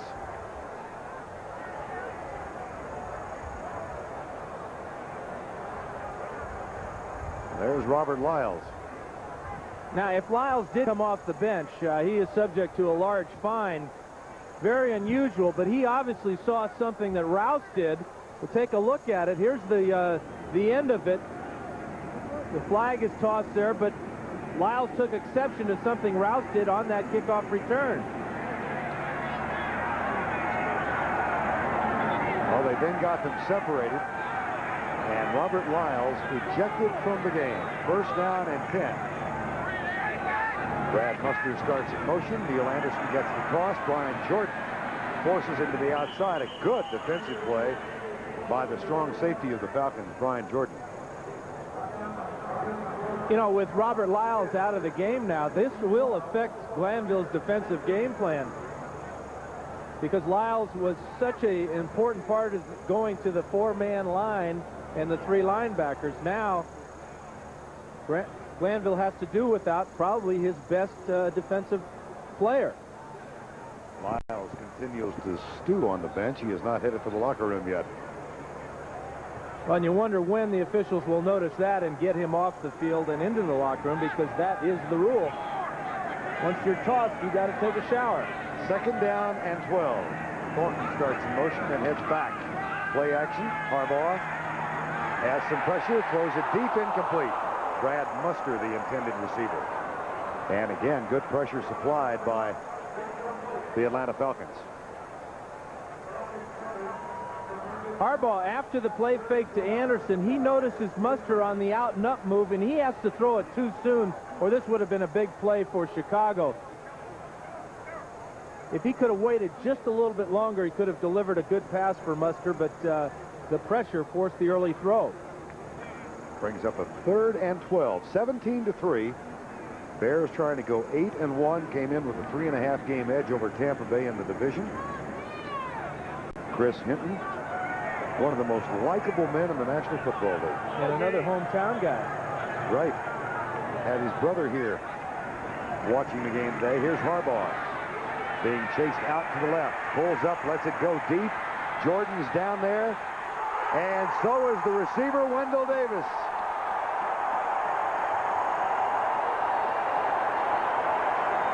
A 47-yard gain.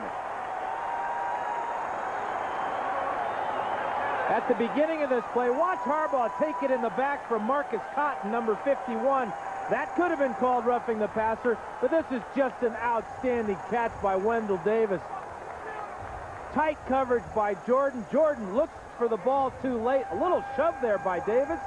Keeps his eye on the ball, and the Bears have it again inside the 10-yard line. Wendell Davis with a superb catch for a touchdown just before the end of the half.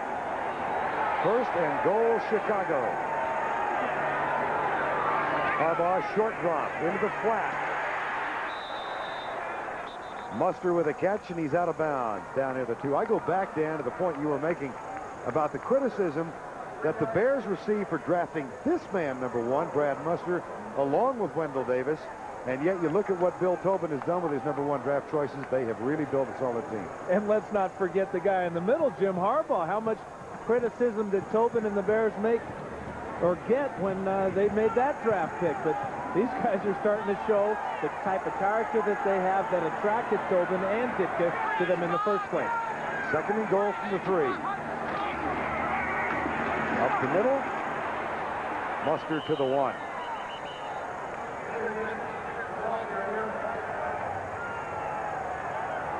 Anderson rather than Muster. Another number 1 pick. Not much criticism when Neil Anderson was chosen number 1.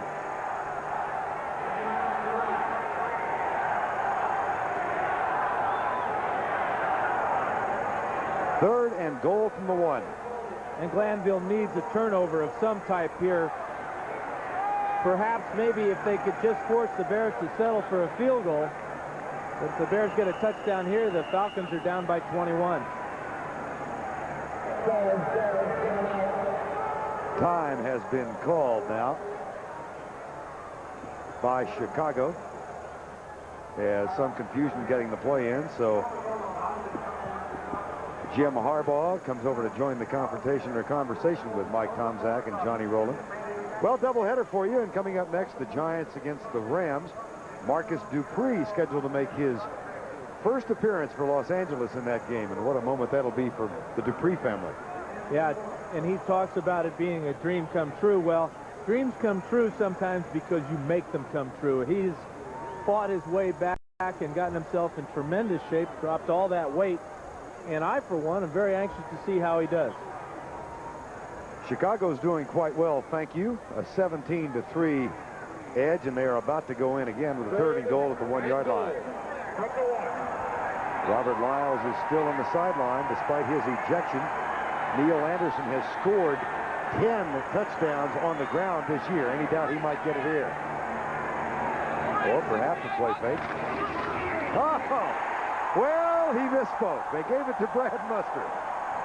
Well, that was your 3rd choice, wasn't it, partner? That shows why you're the analyst and I'm the talking dog. Well, the big dog gets in for the Bears this time. Brad Muster straight up the middle.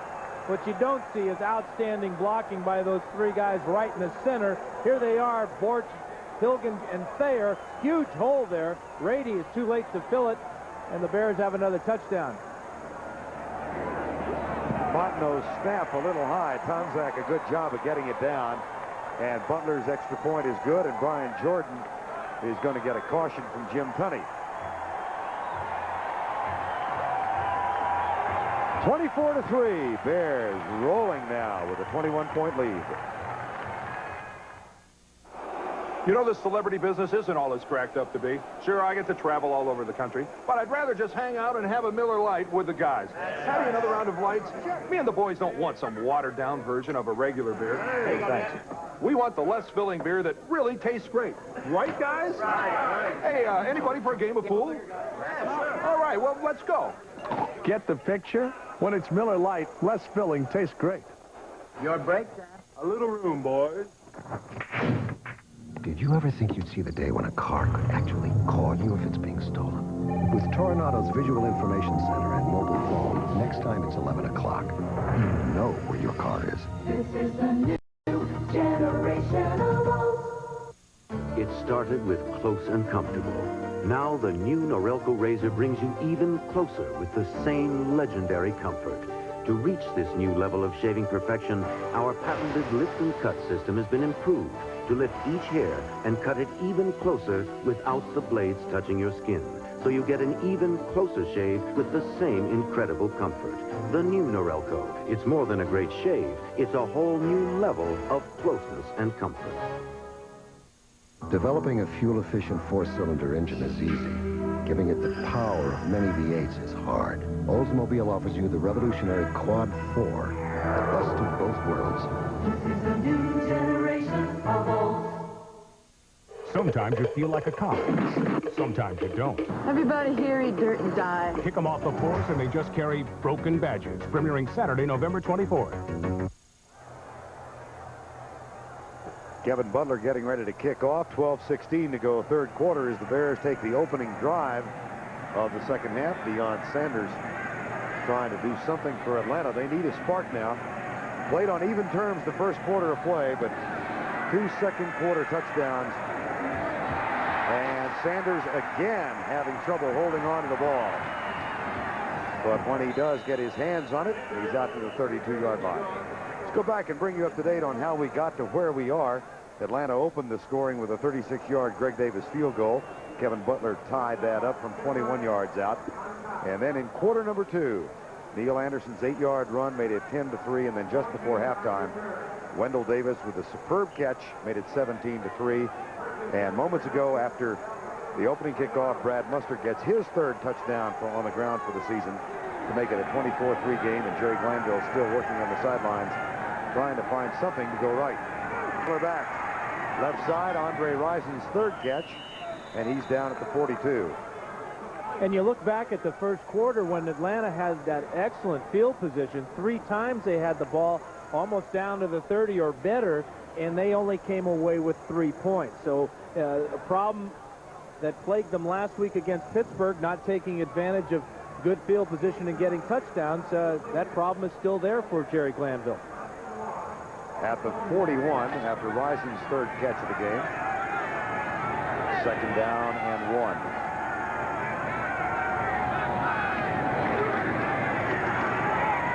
They'll test the middle with Keith Jones.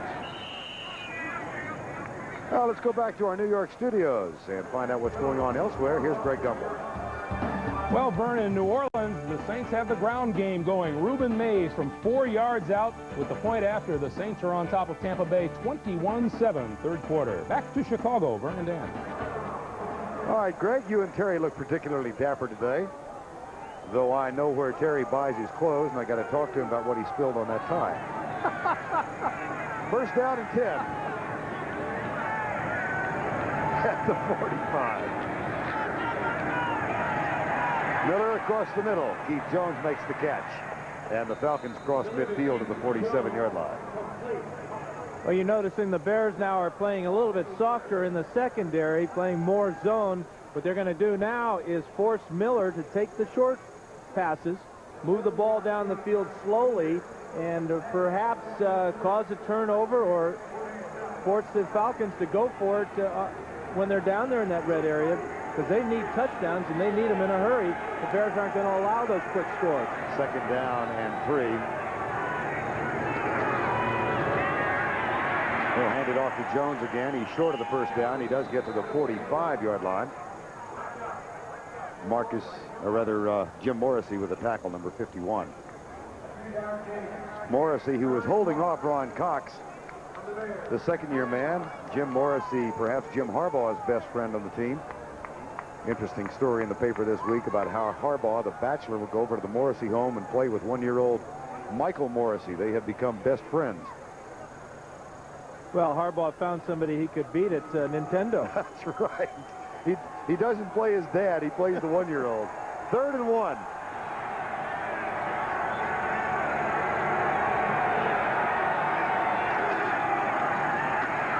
Broussard this time. And he does have an Atlanta first down at the 43-yard line.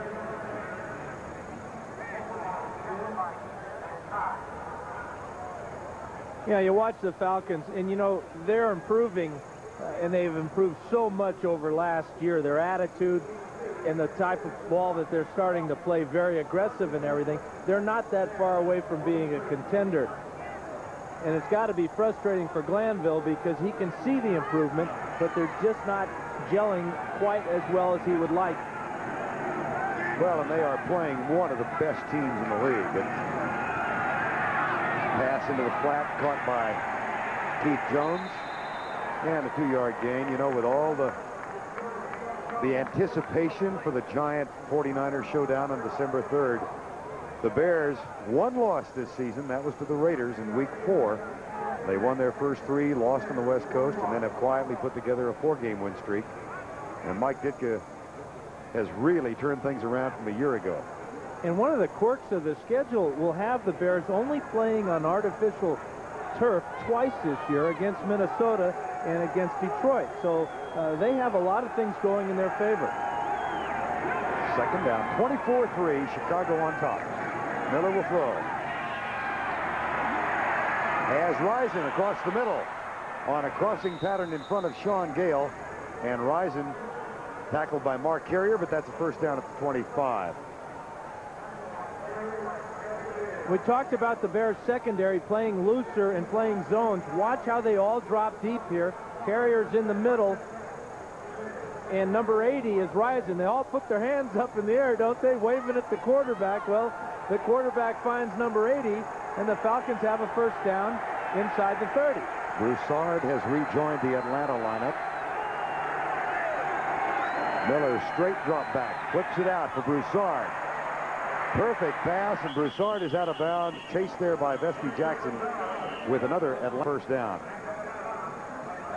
This is a fine read by Miller. The blitz is on for Chicago. Here comes Sean Gale, number 23. Well, there's nobody out here for Broussard. He makes the grab, and he gets the ball down inside the 15. Atlanta's got something going here. And if they can get it in on this drive, 1.5 left, a lot of time. Well, absolutely, especially the way Atlanta will play defense. They can shut down that run in a hurry. Well, the crowd getting a little restless, too. They sense, I think, the importance of this Atlanta drive in this ball game. Rison in motion. The toss to Broussard with Johnson trying to lead the way. But the tackle made by Lemuel Stinson and Richard Dent. That was the old high-low. Stinson went low, and Dent came by and just drilled Broussard in the back. And on this drive, Dan, the Atlanta Falcons have surpassed the total number of first downs they had in the first half. And getting back to what we talked about at the top of the broadcast, they're doing it with the forward pass. Miller now 11 of 19 for 100 yards. Has passed plays of 12 and 17, the last 2 completions. George Thomas comes in as a wide receiver now, number 89 for Atlanta. 6 to go, third quarter. Blitz coming. Miller in the face of the blitz, deep for Thomas, incomplete. Vespi Jackson was right in his face. Yeah, and Chris is saying, hey, we need you to come over the middle on that play. So many of the Falcons' pass routes, when they're in this run-and-shoot offense, are routes that the receivers have to adjust on the run. Obviously, Miller and his receivers were not on that same old page on that play. The Falcons had two receivers in the corner of the end zone. Miller decided to just airmail them both and avoid the sack. 3rd and 11.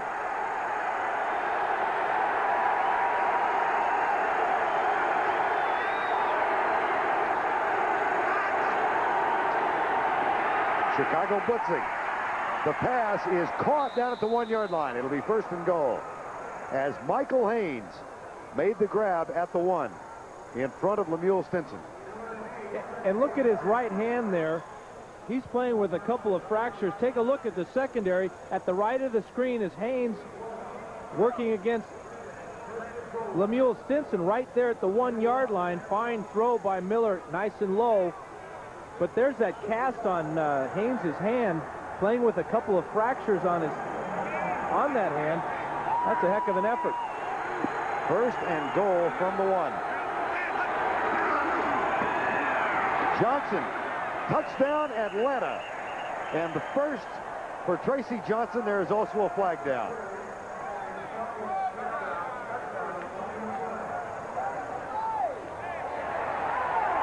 Boy, oh boy. Oh boy. Yeah.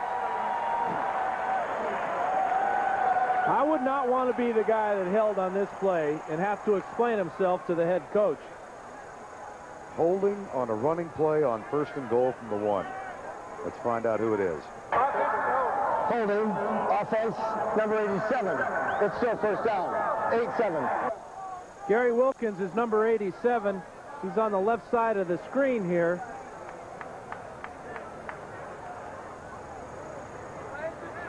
Johnson will get in for the score. There's the hold there by Wilkins against Richard Dent. I can't find holding at all in that play. That was a fine block by Wilkins. That should be an Atlanta touchdown. And instead, the touchdown negated. And it's 1st and goal from the 11. Broussard is the running back. Miller finds Broussard. And Broussard finds the 5-yard line. They picked up 6. Jim Morrissey makes the tackle, number 51.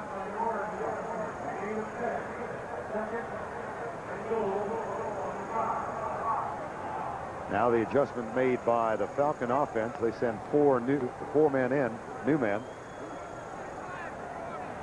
Actually, 5 fresh faces in the lineup. Mike Ruther's come in at tight end, so the Falcons are going to try and pound away. They'll probably go for it on 4th down, so they're going to have 3 chances to get in from the 5. Play fake. Miller pulls up, fires, caught, touchdown. Tracy Johnson. Well, he got denied the touchdown on the ground. He makes the touchdown catch in the pass. Well, and this is a great play by Chris Miller and a fine play selection by Jerry Glanville as he brings the big guys in. There you see a couple of tight ends, an extra offensive lineman, and they're going to run the bootleg. The athletic ability by Miller, though, is what makes it. That's an incredible throw in traffic. Touchdown, Atlanta. Boy, to pull the ball back, going to his left, and then let it go with any authority was really something. That hurts my back just looking at it. Greg Davis for the extra point.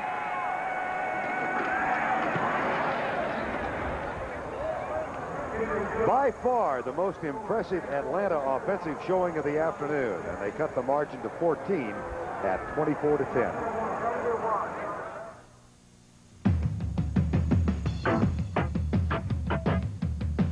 By 10:30 tomorrow morning, one company will guarantee delivery of your overnight air packages to more people, places, and businesses than anyone else in the business.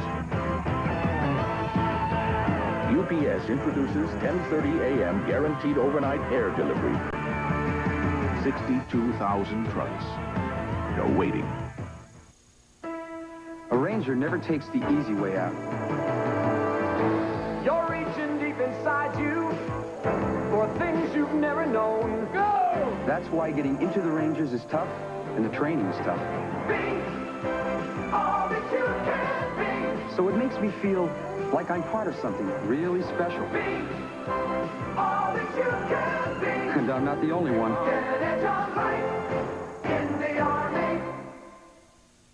Buying a new car is a big step. With many car makers, the minute you drive it out the door, you may feel like you're on your own.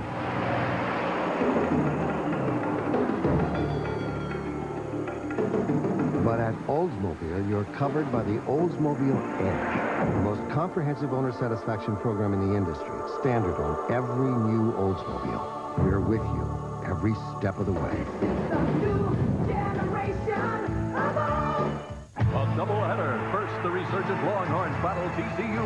Yeehaw! Then a clash of SEC powers. Tennessee collides with Ole Miss next Saturday. Soldier Field in Chicago, the 57th straight sellout. The Bears out to a 24-3 lead. That was just cut to a 14-point edge on that 68-yard drive by the Atlanta Falcons. Greg Davis getting ready to kick off. You know, and on that 13-play drive, 9 of those plays were passes. And Chris Miller hit on 8 of those 9. Jim Tunney and Jerry Glanville have been jawing at one another during the timeout, and they continue.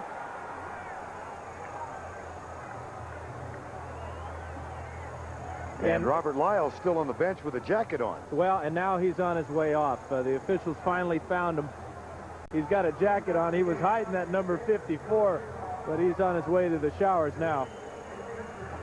And he got tossed out of this one at the beginning of the third quarter. Yeah, he managed to last for the better part of 10 minutes. That may be a new record.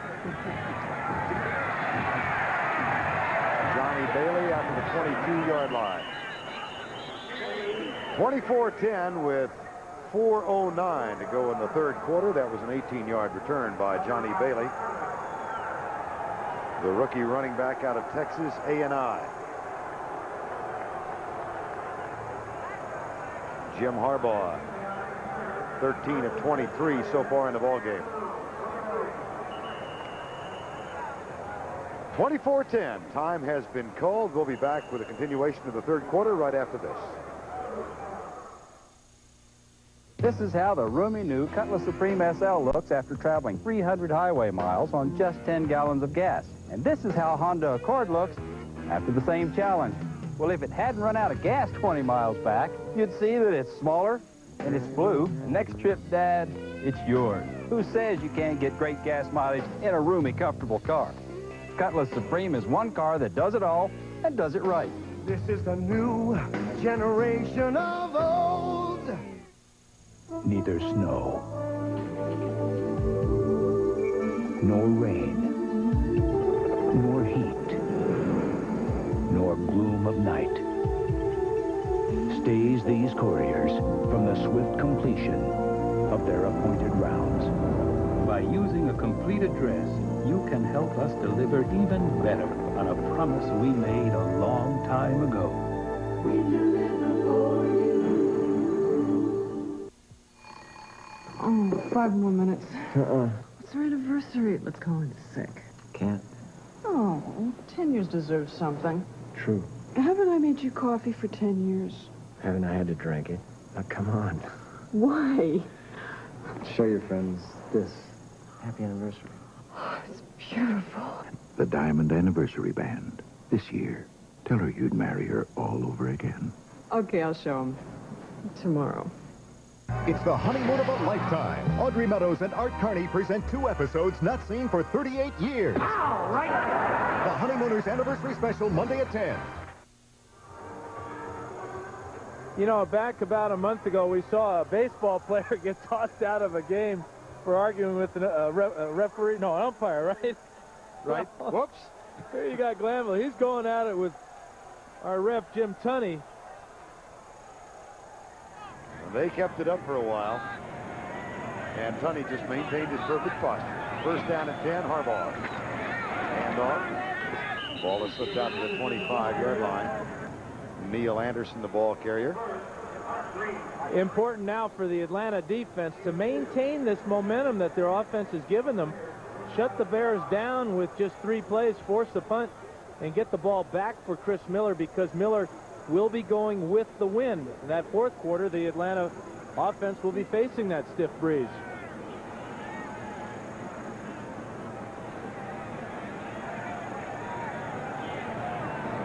Second down and 8. 24-10. Latter moments of quarter number 3. Harbaugh back. Cotton chases him. Harbaugh will run. And he's got another first down. Jim Harbaugh, who has led the ground attack for Chicago. Well, next Saturday, college football today. Andrea Joyce and Mike Francesa will kick it off at 12 Eastern. Then a doubleheader. Texas and TCU playing in Fort Worth will be the first game. And Tennessee and Mississippi at 3:30 Eastern time. College doubleheader next Saturday here on CBS. Yeah, we'll find out who goes to the Cotton and the Sugar Bowl, maybe, because of those two games. Harbaugh came up just a yard short as he sold out on the dive. But that's 3rd and 1 now. It is 3rd down and 1. I thought he had the first down, but they ruled him down a yard short. Mix up in the backfield, and Munster has to struggle. There's a flag thrown by the umpire. And this could be a holding call against Chicago. That's usually the infraction that is signaled from there. Jim Tunney, who makes his makes his living in the offseason as a public speaker, and he's had quite a few conversations with Jerry Glanville today. Yeah, and I think that Munster came up short here. Glanville back out on the field. Again. He won't give it up. But if Munster was short, the Falcons will refuse this and bring up a 4th down punt. Holding, 63 offense, penalty decline, in the 4th down. I'm curious as to whether Jerry Glanville knows Jim Tunney's name. He has some problems with names periodically. Yours in particular.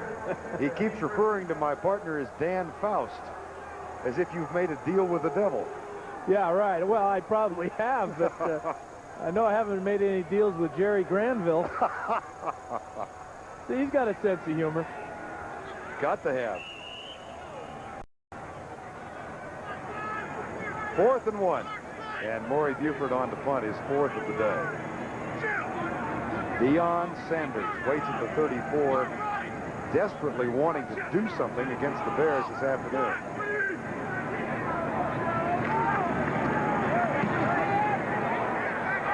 Wind holds it up. Sanders is held up, and a flag comes flying down. Simultaneous with the catch. Yeah, Kozlowski was all over him, did an outstanding job. He was being blocked illegally in the back as well.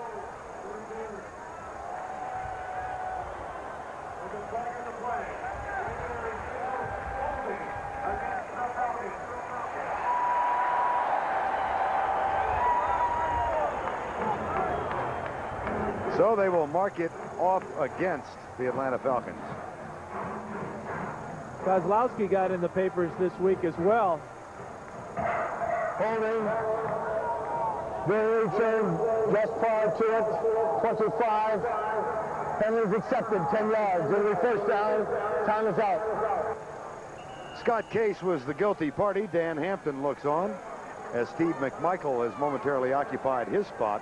24-10, Chicago. Whether I'm racing 200 miles an hour or driving 55, I don't accept compromises. You shouldn't either. The car should be responsive yet fuel efficient, roomy yet sleek, not to mention affordable. Well, surprisingly, one car does all that and more. The new Cutlass Supreme. And in the coming months, we'll show you that when you take a look at any new Cutlass Supreme, you'll see. Here's one car that does it all and does it right. New generation of old. You know, this celebrity business isn't all it's cracked up to be. Sure, I get to travel all over the country, but I'd rather just hang out and have a Miller Lite with the guys. Having another round of lights? Me and the boys don't want some watered-down version of a regular beer. Hey, thanks. We want the less filling beer that really tastes great. Right, guys? Hey, anybody for a game of pool? All right, well, let's go. Get the picture? When it's Miller Lite, less filling tastes great. Your break, Sam. A little room, boys. You can spot someone who saved money with a second-rate antifreeze a mile away. Not all antifreeze is the same. Nothing beats Prestone. And that's something you might appreciate down the road. Barbecue. Summer's over. Bag it. McDonald's? Hey, McRib. Let's see. McDonald's? A food, folks, the fun shop.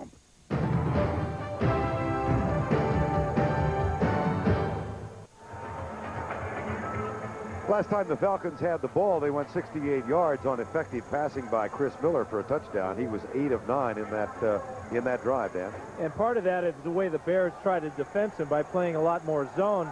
But the other bit is he's starting to get his rhythm. Andre Rison comes bottom of the screen. He's matched up against his cousin, Vesty Jackson. First down and 10 from the 20. Miller for Rison. Makes the grab, and Vesty Jackson touches him down at the 28-yard line, gain of 8. And for the second leading receiver in the National Football League, that is his 5th catch of the ball game for a total of 36 yards. Well, and he's thinking in the back of his mind, if he could only have got that ball in his hands while he was still on his feet, he might have been able to do something against his cousin. Because Vesty Jackson was off him about 5 yards when Rison made the catch. This time Rison goes against his verbal counterpart, Lemuel Stinson, top of the screen. Play fake. Hello. Goodbye. Richard Dent. You bet. Dent had so much savvy. Remember on the touchdown play, similar type of action by Miller on the bootleg, and Dent was fooled that time. Well, you're not going to fool an all-pro twice. Big sack. Number 9 on the season for Richard Dent. Second this afternoon. 2, 3. He's out. That forces the Falcons on 3rd and 11 into the red gun offense. Richard Dent, 2 today. Michael Haynes goes wide right against Stinson. 3rd and 11. David Tate in playing the corner. Vesty Jackson on the blitz. The pass for Rison, and he felt the pressure of Mark Carrier behind him. Looked over his shoulder, he peeked, and dropped the ball. And part of the reason he peeked is he knew he did not have enough yardage for the first down with the catch. Number 80 on the inside. Watch as he goes down the field. There are the chain markers right there. He knows that if he makes this grab, he's going to have to find where the defender is, make a move on him, and try and pick up the first down running. That brings on Scott Fulhag. Johnny Bailey waits near the 35-yard line.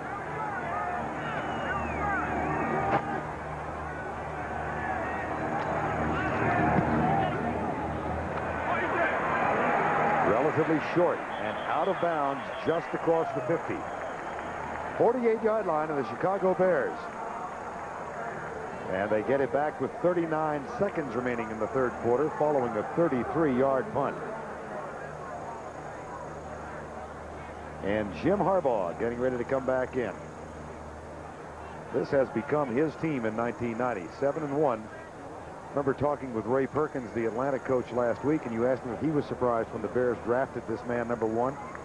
Remember, he said yes, but he said that the things that stood out about Jim Harbaugh in his career at Michigan was that he was a winner and that he was a competitor. And you mix that with the good coaching he's getting now from Greg Landry, and you get this type of play that we're seeing. 1st and 10. Bears lead it by 14. Brad Muster starts in motion. And Tony Casillas, who is in at the nose tackle spot. There's a fumble, but a flag is down that probably is going to negate the fumble and the Atlanta recovery. Tony Casillas back in place of Torrey Epps. It was Casillas who missed a flight to Los Angeles 3 weeks ago, said he got ill on the way to the airport. And because of that, then was suspended for 2 games without pay by Jerry Glanville, and I think 75 is going to be ruled offside. Yeah, and he's going to be ill on the flight home because this was a possible turnover for the Falcons. Way offside there. Number 75 in the middle of the screen. Connor comes over, makes the Lawrence Taylor type of play. Strips Harbaugh of the ball. The Falcons recover, but It's now 1st and 5.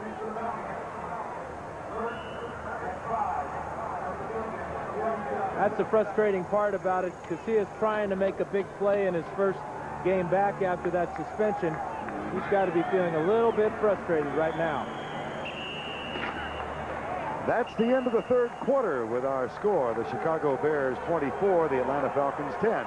Our coverage will continue after this message from your local station. You're watching the NFL on CBS. This is CBS.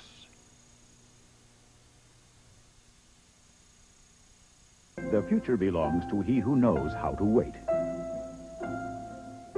But wait too long, and some of you can kiss $3,000 goodbye. Right now, get $2,400 cash back on 1990 Grand Prix. And qualified first-time new car buyers financing with GMAC can get an additional $600. Only for a limited time. So hurry. Or you can say goodbye.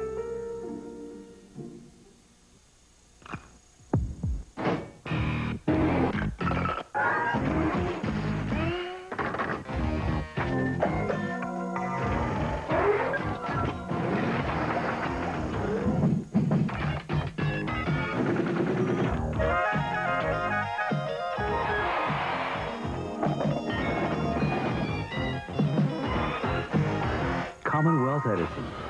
We're everywhere when you need us. Beale Street in Old Milwaukee both mean something great to these guys. Beale Street means a blues festival and spicy barbecue, Memphis style. And Old Milwaukee means a great beer. Cold, crisp Old Milwaukee beer and smooth, golden Old Milwaukee Light.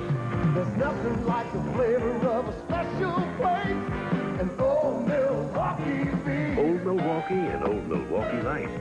Just doesn't get any better than this.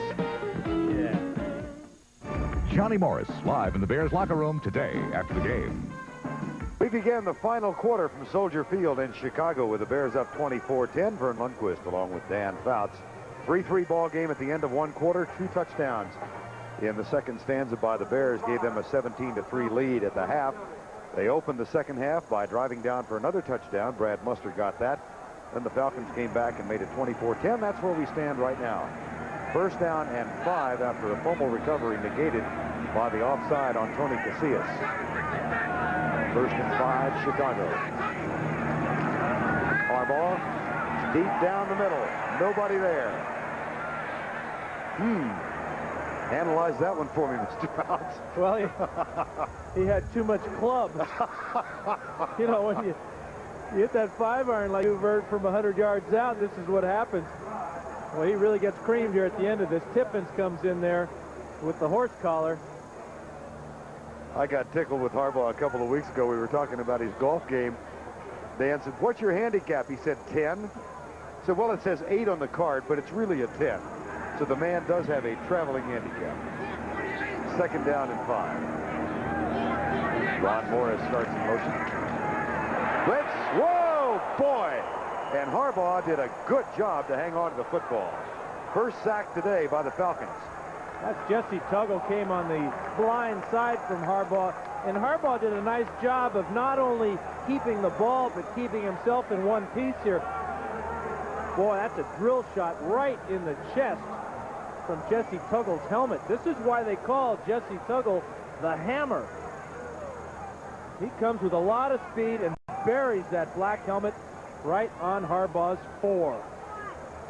Jesse Tuggle, leading tackler in the National Football League. He's now got 118 for the season. And it's 3rd down. Andre Bruce, you saw, is in the lineup. They just did beat the game clock. Harbaugh chased out of the pocket, goes right, and overthrows the intended receiver. It'll be 4th down. Charles Dimry defending Neil Anderson. That was really a good defensive series for the Falcons. Not only did they push the Bears out in just 3 plays, they had to do it with an extra play because of the penalty against Casillas. So they're not ready to quit here today. That hopefully Sanders can get a return and set the Falcon offense up in good shape. And the Falcons have blocked 2 punts this year. Torrey Epps, who's in the middle, has those 2 blocks. Maury Buford is back at the 30, and Deion Sanders waits at the Atlanta 20. Bronco snap is back. Sanders, looking into the sun, has to let it go, and it takes a huge Chicago roll to the 5-yard line. Deion Sanders ran up toward the ball, was looking directly into the sunlight, and Kozlowski and Bobby Butler reintroduced themselves. Getting to know you, getting to know all about you. Not long ago, Honda and Toyota were known for the highest mileage. But today, there's Geo, the most fuel-efficient line of cars and trucks in America. Get to know Geo at your Chevrolet Geo dealers. Getting to know.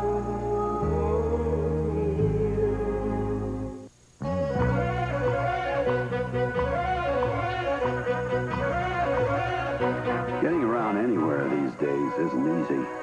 Getting a long-distance call through on AT&T is, even from non-AT&T public phones. Just dial 10-ATT-0 and the phone number. AT&T. 10-ATT-0. Just to make getting through your day a little easier. AT&T. How can we help you? If you're serious about whole grain, remember, Wheaties has it. These guys don't. Better get your whole grain. You better eat your Wheaties.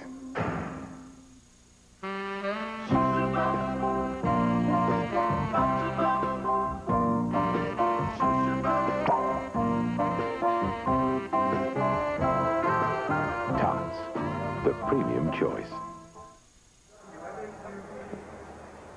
Just after we went away, the flag was thrown back near the punt, or it was noticed right after we went away, and Jim Tunney has ruled illegal motion against the Chicago Bears. That wipes out that punt that was down at the 5-yard line and means the Bears will have to kick again.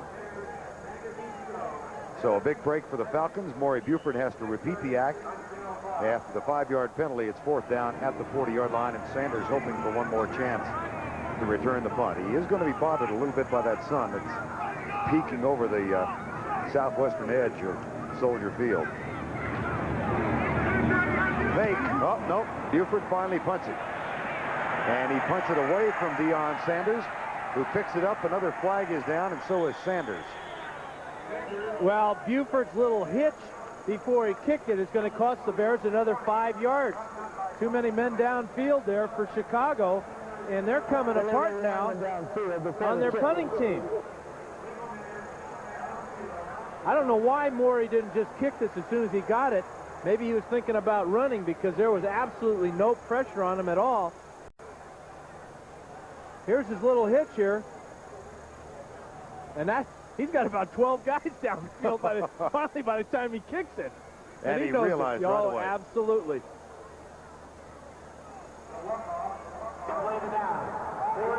Lineman downfield, number 49. It's 5 yards and still 4th down. And what is interesting about the decision by Glanville not to rush the punter now, obviously trying to set up a return for Sanders. Will he go after Buford now with an all-out rush? Ball is back at the 35, and we'll see if that's what they decide to do. Falcons do have 10 men up. Here they come. And good blocking by the Bears. Sanders chased all the way back to the 18. Goes left, comes back right, and can't get out of the tackle of David Tate. 47-yard punt, 4 on the return, and good downfield coverage by the Chicago Bears. Well, I'll bring you up to date what's happened so far in the ball game. Total yards, Chicago 250. The time of possession is now only a 2-minute difference. Miller 9 of 11 in this half and has led to the 1 touchdown. Robert Wiles was ejected on the opening kickoff of the ball game. Well, it has become a sunny day here in Chicago after it started out a little rainy, 24-10, and we've got 13:45 to go in the ball game. And I know the last time you were here a couple years ago, Vern, it was a little bit different weather-wise. I haven't been here since the Fog Bowl, as a matter of fact. And what is this stuff? Just welcoming you back to Chicago, pal. I feel like this is where I belong. Incomplete pass. Somebody turn off the fog machine. Now they got it started. They can't. Yeah, this is what I remember. There was Randall Cunningham somewhere down there in the mist. I'm sure that Terry Bradshaw remembers. That is a fog machine, by the way. Yeah, the great thing about Chicago is you don't have to have a fan either. You just open the window and all this stuff will blow right away, hopefully. Yes, that's right. Second down and 10. 24-10.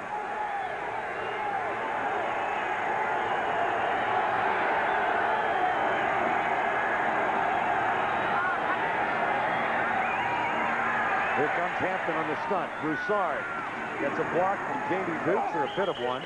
And then Broussard is out of bounds at the 24-yard line. That'll bring up third down. Jamie Dukes got out there in good shape, but Broussard really didn't set up his blocker that well. Fine play by Rivera, fought off the block and forced Broussard out of bounds. 3rd and 9, and Broussard will head to the bench.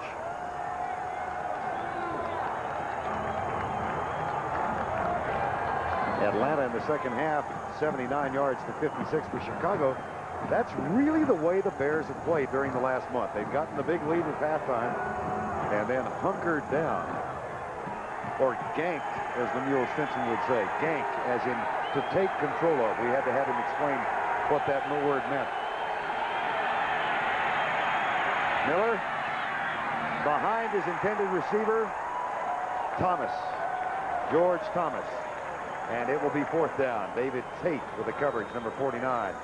Tate called upon to go back to cornerback in the nickel where he played at Colorado 3 years ago because of the injury to Donnell Wolford.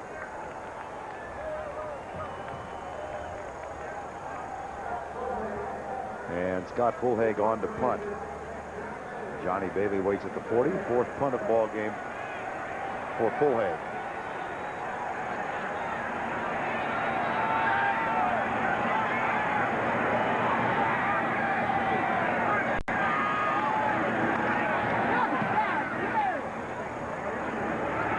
Bailey at the 35.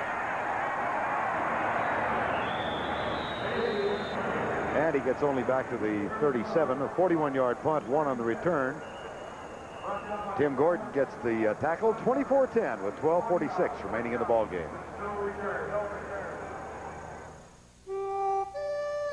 Last year, more truck owners switched to Chevrolet than to any other truck. Listen to the heartbeat. Nearly 200,000 in just 1 year. So if you're still not driving a Chevy, what are you waiting for? More people are winning with The heartbeat of America. Today's truck is Chevrolet.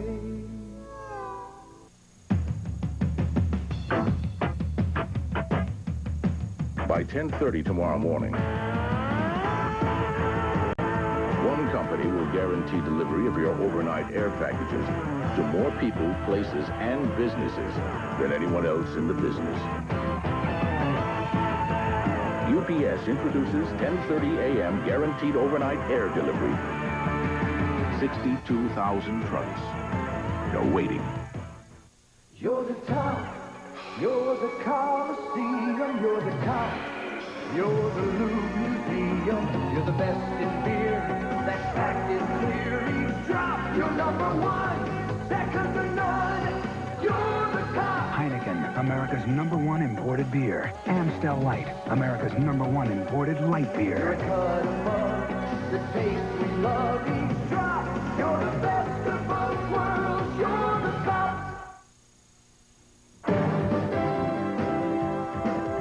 CBS Sports coverage of the National Football League is sponsored by today's Chevrolet, who invite you to see why more people are winning with the heartbeat of America. The First Brands Corporation, makers of Prestone Advanced Formula Antifreeze. And by UPS, now offering 10:30 a.m. guaranteed overnight air delivery. Beautiful skyline of downtown Chicago just to the north of Soldier Field. We are by Lake Michigan and by quarters. Chicago has gone to a 24-10 lead, and there's the heart and soul of the defensive line. Hampton, Perry, and McMichael. So they wanted to go on the road as a wrestling tag team, Hampton and Perry, with McMichael as the manager. Pass into the flat, caught by Cap Bozo. And he's got a big gain to the 45.5-yard line of the Atlanta Falcons. 19 yards on that pickup.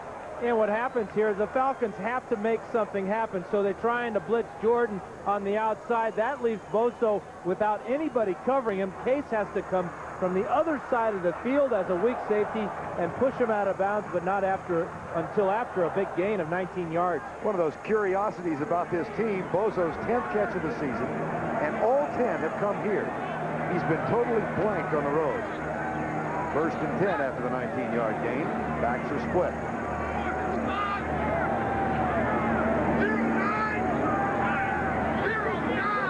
Falcons threatening the blitz. Here comes Tim Green, and Harbaugh has to get rid of it early as Green was right in his face. This telecast is presented by authority of the National Football League, and this CBS telecast is intended for the private use of our audience. Any rebroadcast or other use of this telecast without the express written consent of CBS, the Bears, and the National Football League is prohibited. 12:10 to go in the ball game, and Tim Green, the scholar athlete from Syracuse, Tim is pursuing a law degree and also writing a novel, which is being perused by people in New York right now. Second down and 10. Harbaugh steps up, flag comes flying, and the pass is incomplete. The flag went farther than the pass. Yeah, and it was thrown right in the direction of Jesse Tuggle and the tight end, Jim Thornton. And it appears it's against Tuggle.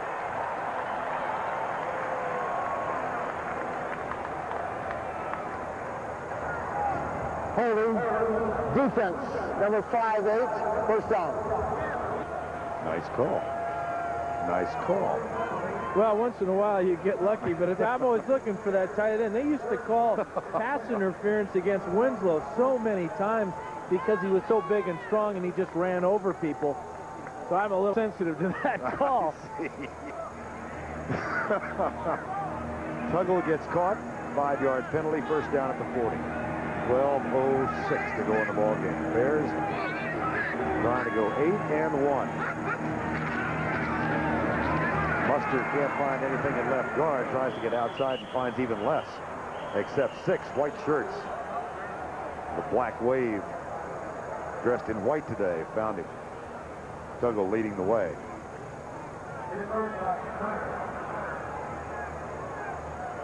Tim Green is number 99, working against Jim Covert. Covert pushes him down inside, but the pursuit there, Darian Connor closes the hole and makes the tackle on Mustard with a little help from his friends. There's Darian Connor, who's starting in place of the injured Michael Reed. Reed on injured reserve now. And Deion Sanders, a quiet force in this ball game. Both he and Rison. Lemuel Stinson has made the only noise among the three who talked a lot this week. Stinson with an interception. Harbaugh. Incomplete inside the 30 at the 28. Ron Morris, the intended receiver on that pass. And you notice Jim looked right to the sidelines, and what happened on that play is the Falcons defense changed up at the last second. That was that play we saw that Harbaugh hit Bozo for the long run to start this drive. Well, the Falcons took away the quick pass to the tight end, forced Harbaugh to go to a secondary receiver, Morris, and things just didn't work out the way that Jim Harbaugh had wanted to, or as Greg Landry had planned on that play. Saw the situational substitution by Jerry Glanville on the Atlanta Falcons, sending in the pass specialist on 3rd and 11. Dennis Gentry in the backfield behind Harbaugh. Anderson was split wide right, and Harbaugh gets a good block from Gentry.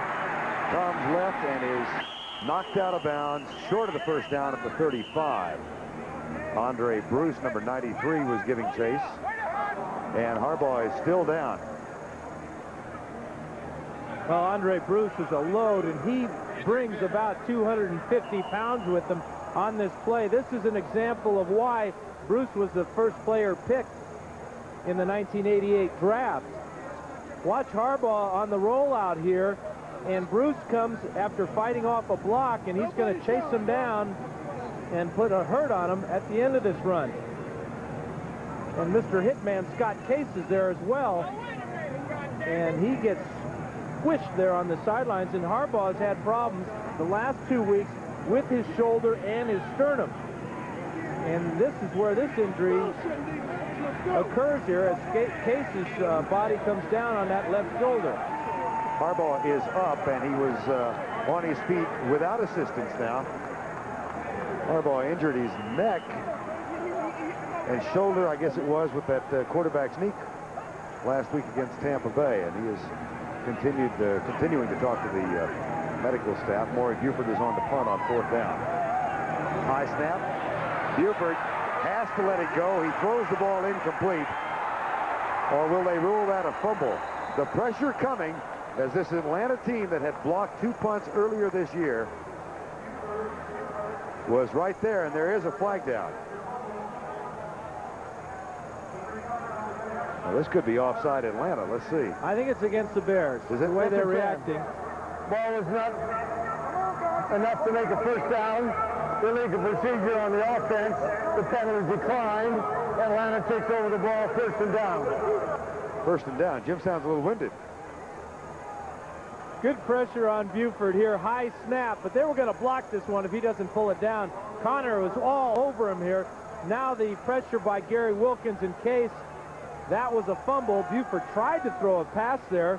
Morrissey picks it up, does not get enough for the 1st down, and as Jim Tunney says, it'll be 1st and down. Harbaugh continues to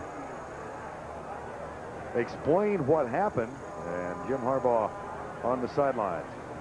Looks like this might be the ribs. No, I got to believe it. 1st down fumble. May not be advanced. We're checking the spot. So that's the reason for the delay, is instant replay will check the spot. Hey, you notice his rib pads, but this problem, I gotta believe, is a little bit higher up. He did bruise his trapezoid muscle, I believe is the name. You know those things that go from your shoulder to your neck? The guys at the beach have the big traps, right? Gotcha. Yeah, and he did that on a quarterback sneak last week. But a couple weeks ago against the Cardinals, he did hurt himself where the clavicle joins the sternum. Boy, am I getting too medical or what? Wow. Well, we'll see about Jim Harbaugh. We probably will see Mike Tomczak next time Bears get it back. And, of course, a doubleheader for you today. The second game, the New York Giants, undefeated, along with the 49ers. They go out west to take on the Los Angeles Rams. Green Bay will be at the Raiders. The Rams struggling to find themselves. The Giants with the best start in the franchise history, and that's next. Most of you will watch the Giants and the Rams. Mike Tomczak warming up, and they continue to check for the spot, and Jim Harbaugh continues to try and catch his breath.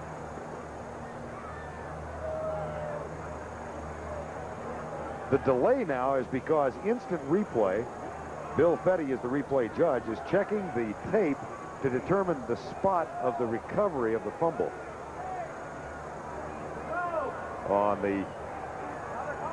This is not a good sign for Bear fans or for Jim Harbaugh. They're checking that shoulder, that clavicle, that collarbone thing there. That if you break your collarbone, you're out for at least 8 weeks. And if you're a quarterback and you happen to break it on the side that you throw, you may be out even longer. There's the big bag of ice in the ace rack. The ball is on 4th down at the 44-yard line. It may not be advanced. It'll be Atlanta's ball. 1st down.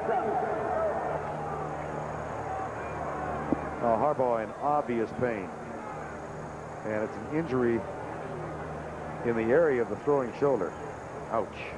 Yeah, he's done for the day and probably longer. The good thing for Mike Ditka and his Bears is that Mike Tomczak has a lot of experience and was close to being named the starting quarterback after preseason. Well, as they continue to take care of Jim Harbaugh, we are back to play on the field. Atlanta with 10:43 to go in the ball game, down by 14 points. They've got the ball at the 44. Miller, flag is down. Ball is almost picked off. Mark Carrier, who intercepted 2 last week, almost had his 5th of the season, holding against the Falcons.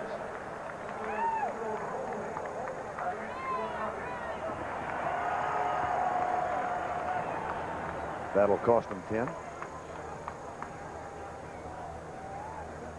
You know, that delay where they're trying to figure out where to spot the ball seems to have taken... Holding, 71 offense, so first down. It took about 2 minutes for them to figure out where to spot that ball, maybe even longer. And it appears to have taken everybody out of sync. Uh-huh.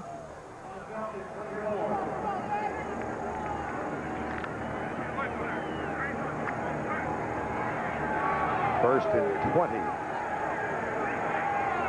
24-10. 10:37 to go in the ball game. Rison starts in motion to the near side. Miller out of the red gun formation, pumps once, twice, finds a receiver at the 50-yard line. They got a bunch back as Floyd Dixon has the grab at the 49 of Chicago. You know, when you're a quarterback, it's like you're holding a hand grenade with a very short fuse here. Watch how Miller, knowing he's getting company from the backside, just gets the ball off in time, and Dent gently cartwheels him to the ground. Gently. Gain of 18. Richard Dent with 2 sacks today. And it's second down and 2. 24-10 ball game. Under 10 minutes to go. This time Miller goes to the far side. They've got the first down. Plus, and Sean Collins is knocked out of bounds at the 39-yard line. The official word from the bench now on Jim Harbaugh. A bruised right shoulder. Obviously, he will not return. Bruised shoulder is the report from the Chicago bench.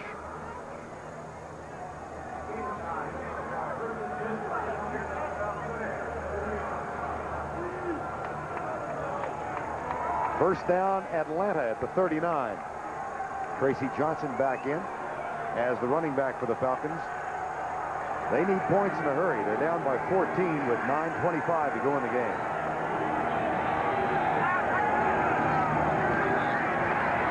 Across the middle, caught Tracy Johnson. And Jim Morrissey catches him at the 33-yard line.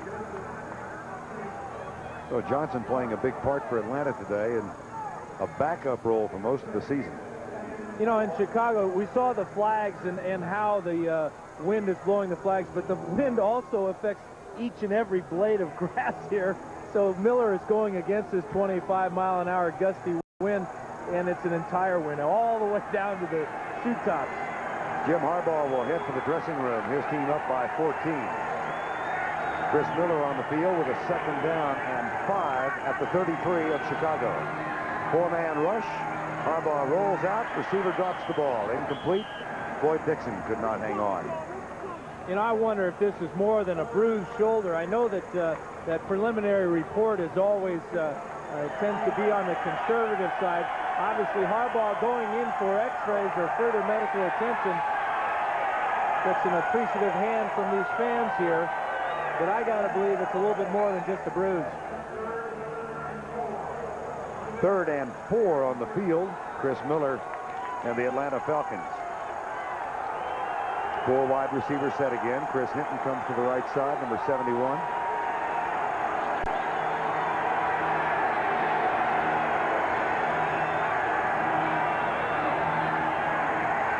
Miller deep right side. And that's going to be picked off by Lemuel Stinson, who fulfills his prophecy. He promised 2 interceptions today, and the young man from Texas Tech just got his second. Well, the young man who threw it, Chris Miller, is awfully upset because his receiver, James Milling, quit on the route. Miller is going to put it up in the air for Milling down in the corner of the end zone, and Stinson was there for the easy interception. Watch this ball. Miller expects his receiver Milling to keep running, but number 84 had stopped just previous to that spot there, and Stinson has the easy pick. And this is one ticked-off dude right now. Again, we talked about how the receivers have to adjust, and the quarterback has to be on the same page. Problem there for the Falcons.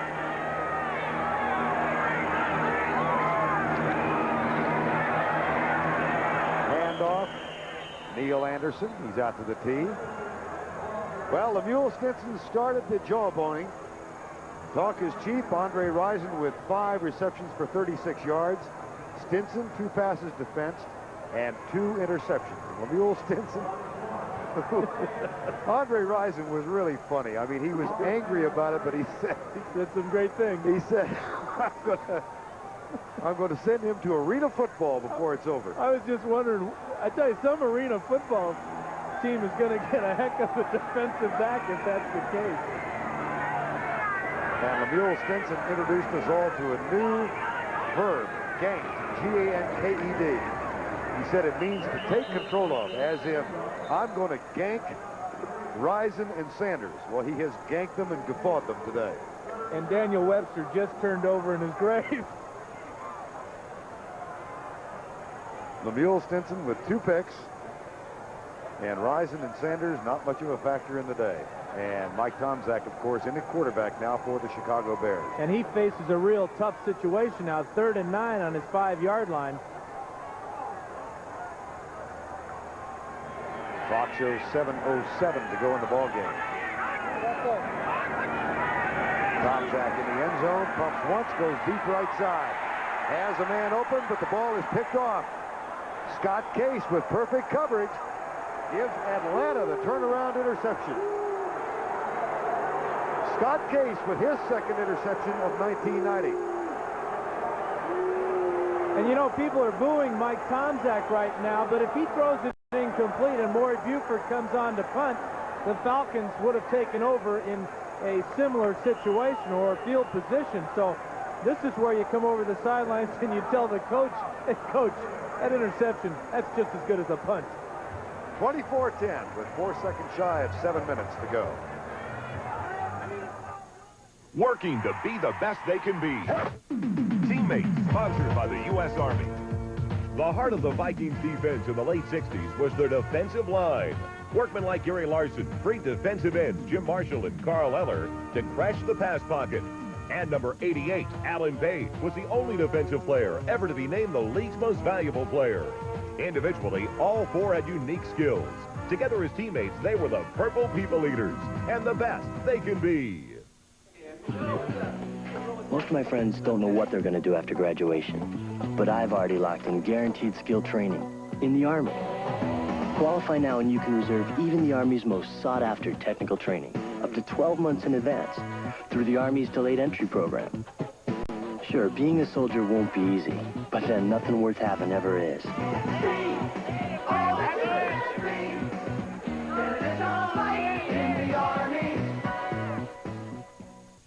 Here's another demonstration of Chevy versus Ford. We're loading up these full-size pickups with recyclables. The Chevy has a standard payload advantage of over 400 pounds. That's a pile of payload the Ford leaves behind.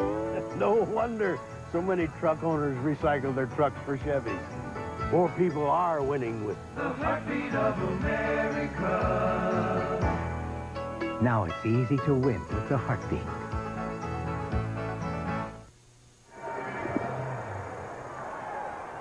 This is the way the standings look. Chicago, of course, has not finished its game. If they win, they'll go 8-1. Tampa Bay 4-6. Green Bay 3-5. Detroit has lost to Minnesota, so the Vikings are now 3-6. Chicago with a chance to increase its lead if they can hold on. 24-10. But the Falcons with yet another opportunity after Scott Case's interception of the Tomczak pass.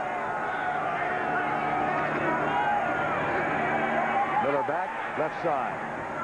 Caught by Floyd Dixon. He's out of bounds at the 35. Atlanta, of course, in the NFC Western Division, where the 49ers have all but wrapped it up. New Orleans 4-5. The Rams at 3-5, and Atlanta 3-5. And don't forget, the Rams host the Giants in the second half of our doubleheader coming up as soon as we're done here. 49ers play tonight in Dallas. Joe Montana's first appearance in Dallas since the Cotton Bowl in '79, amazingly enough. 2nd and 3.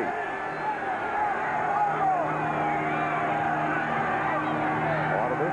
Michael Haynes moves in. Lemuel Stinson backs off him.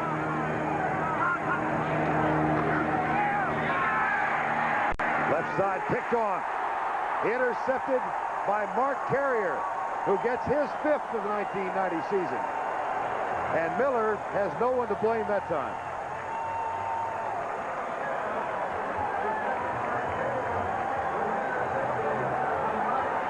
Chris Miller intercepted back-to-back passes on the last 2. His 3rd interception today. He was intercepted 3 times last week as well.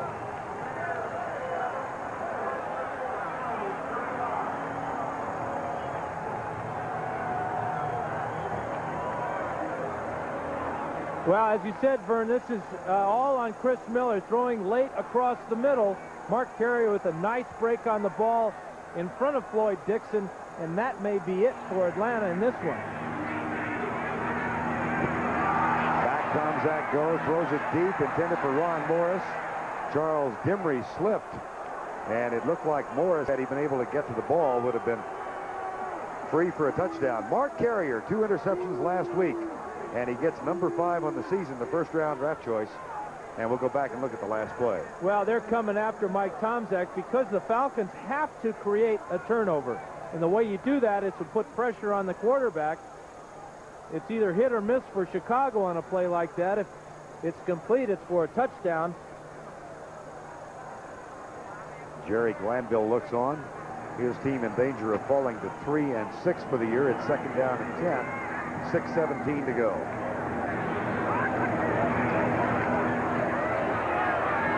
Across the middle, incomplete. Intended for Dennis Gentry. Mark Carrier has made quite a splash in his first season, Southern California. He was named NFC Defensive Player of the Week last week, and what he has brought to this team is an amazing, mature rookie.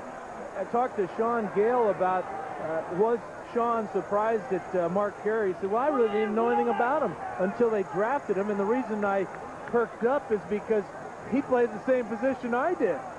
This was before Sean Gale was moved to strong safety, so Carrier's made quite an impact. 3rd and 10. Tomczak back. Deep right side. Dimry, the defender. Incomplete, intended for Gentry. And it'll be 4th down. Really curious play selection for the Bears. Tomczak has thrown 4 passes in a row. 1 was interception, and the next 3 intercepted, and the next 3 were all incomplete. And the Bears did not run any clock off the scoreboard at all. Strikes me with my limited knowledge that when you've got 175 yards per game average on the ground, you might want to run it a little bit. And now, you know, Deion Sanders has a chance to do some talking with the football in his hands. Laurie Buford on 4th and 10. Here they come, they block it. Their 3rd block of the season, picked up on the near side. And lateral back to Roland Mitchell. Ken Tippins, number 52, with the block. And a flag is also down. Well, the Bears have had all kinds of trouble with their punting team today. And a personal foul against the Bears will set the Falcons up inside the 15-yard line. Tippins is number 52, coming from the right up the middle there. Actually, somebody on the outside. It appeared to be block punt. And then Bobby Butler, who has scored 1 touchdown on a block punt this year, picked it up. And lateral back to Roland Mitchell. Let's see now if we can determine who it was. Tippins comes from the left, but somebody comes from the right as well. Scott Case, and Scott Case gets the block. But Buford had to field another poor snap from Jerry Fontenot. It was a nightmare for a punter. Scott Case with the interception, and now with the block punt. And after the personal foul penalty, the Falcons with a 1st down at the 12 with 5:48 to go. Miller lobs it out, caught by Tracy Johnson. Inside the 5 at the 4-yard line.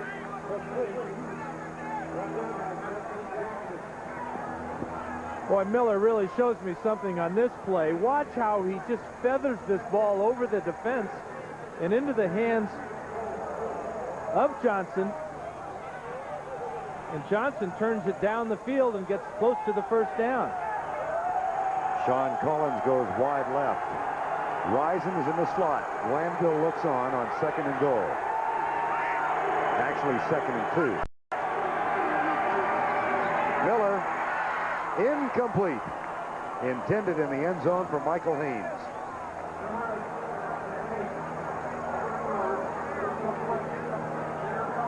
Miller now 21 of 37 in the ball game. Boy, the Bears special teams, especially their punt team, has brought Atlanta back into this ball game, because if they score now, right around 5 minutes to go in this one, they'll only be down by 7. And right now, Atlanta has all the momentum. Collins and Rison again go to the left side. Dixon and Haynes come to the right side. 3rd and 2. Blitz coming. Miller lets it go at the goal line. Dixon has a first down, Atlanta. It'll be 1st and goal from a foot away. Sean Gale with the tackle. You know, he's 45 seconds away from a touchdown here, because the Atlanta Falcons will not score until that time. About 6 inches more, he would have been in for the 6. He does get the first down, but 45 seconds or more are going to go off that clock. And the clock is now under 4.5 minutes. 1st and goal, Atlanta. Broussard. Touchdown, Atlanta.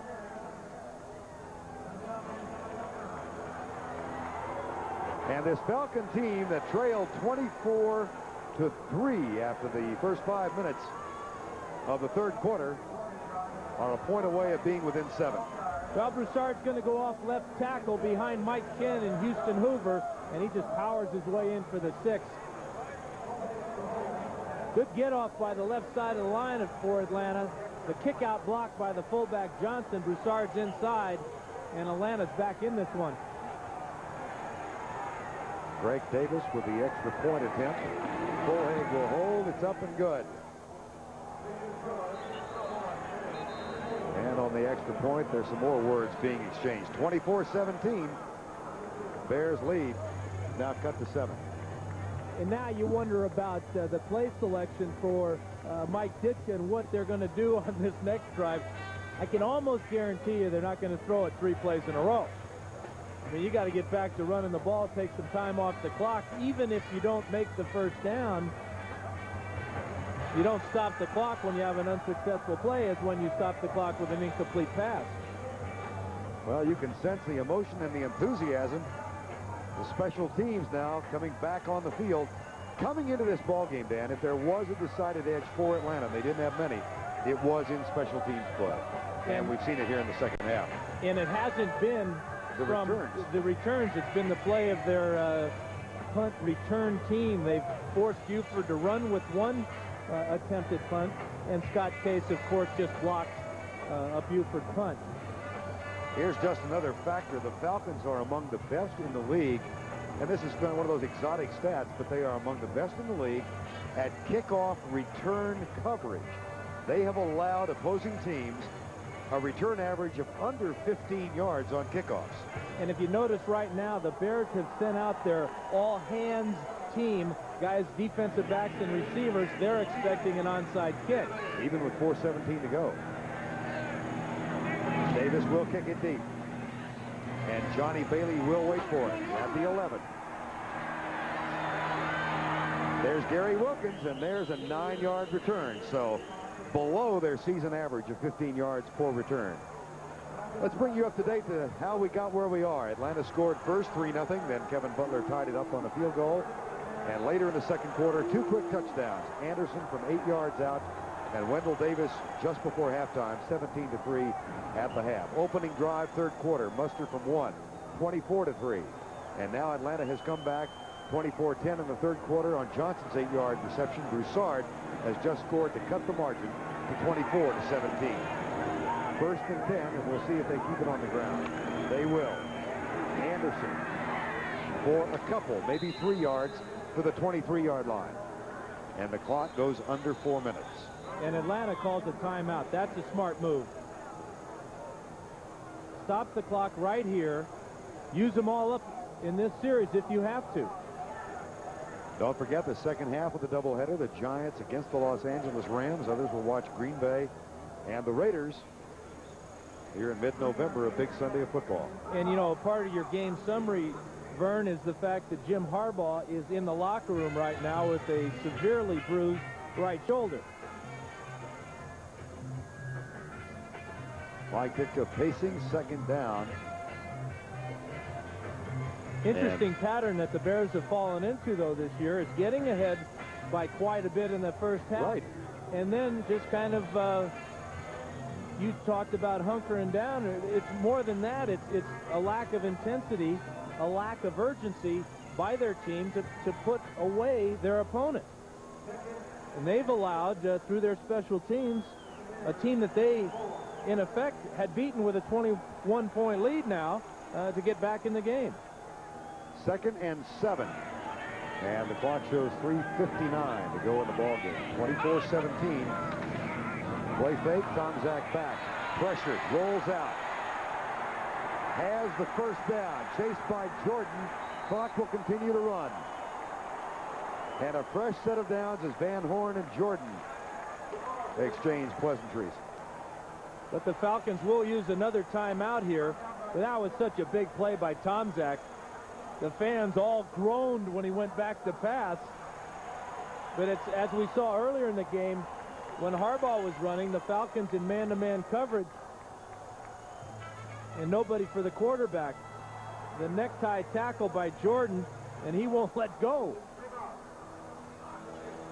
Then Van Horn and Jordan have a little conversation, and Jerry Glanville looks on. Let's check in on Greg Gumbel and see what else is going on in the league. Vern, what an ending in Kansas City. Watch the Chiefs' Derek Thomas just barely miss his 8th sack of the day. With no time left, Dave Craig 25 yards to Paul Scansey in the end zone, and the extra point is the difference. Seattle 17, Kansas City 16. Back to Vern and Dan at Soldier Field.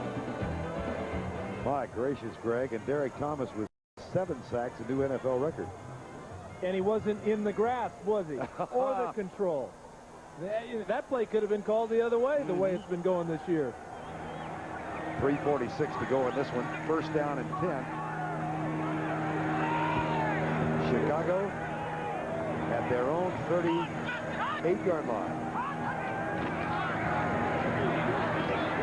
Muster for 1. Up. Whistle blew while Muster was still upright. It's a new version of the play. It's called in the grass with the running back. Atlanta, number 3. Atlanta is going to use their final timeout, and we'll go back and just play that at regular speed and listen for the whistle on Brad Muster.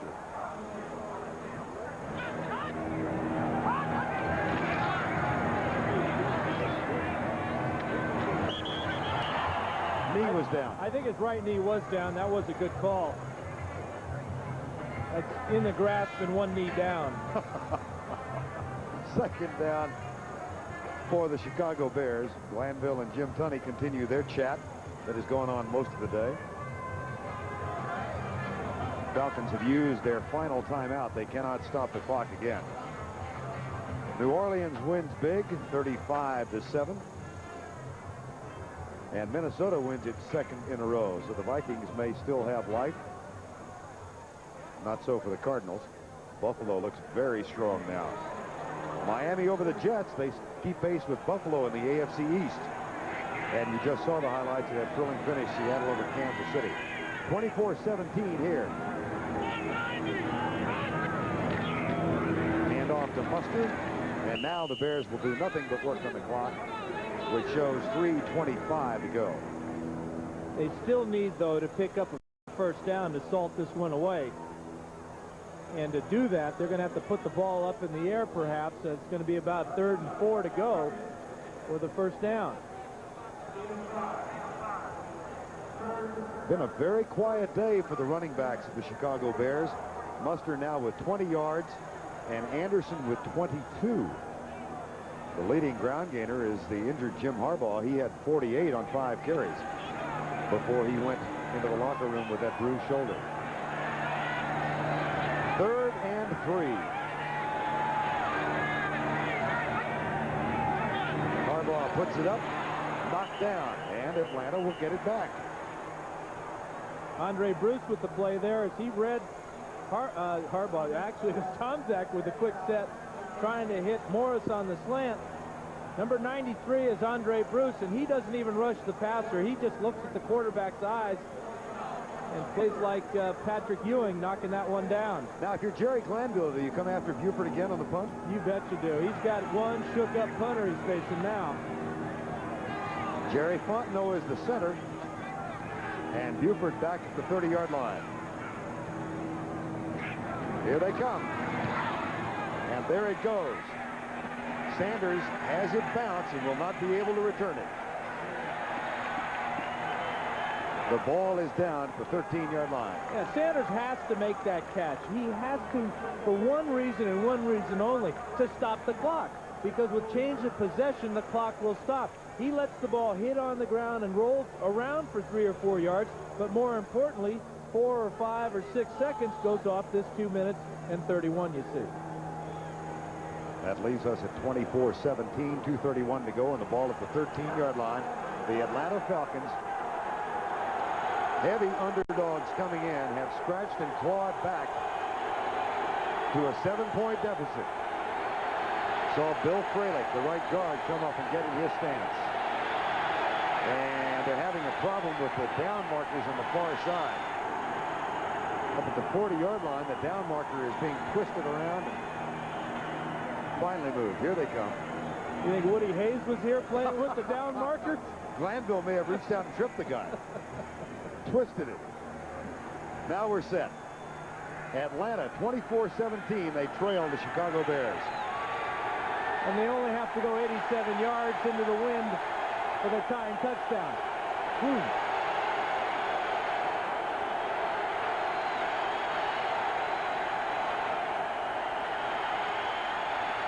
Michael Haynes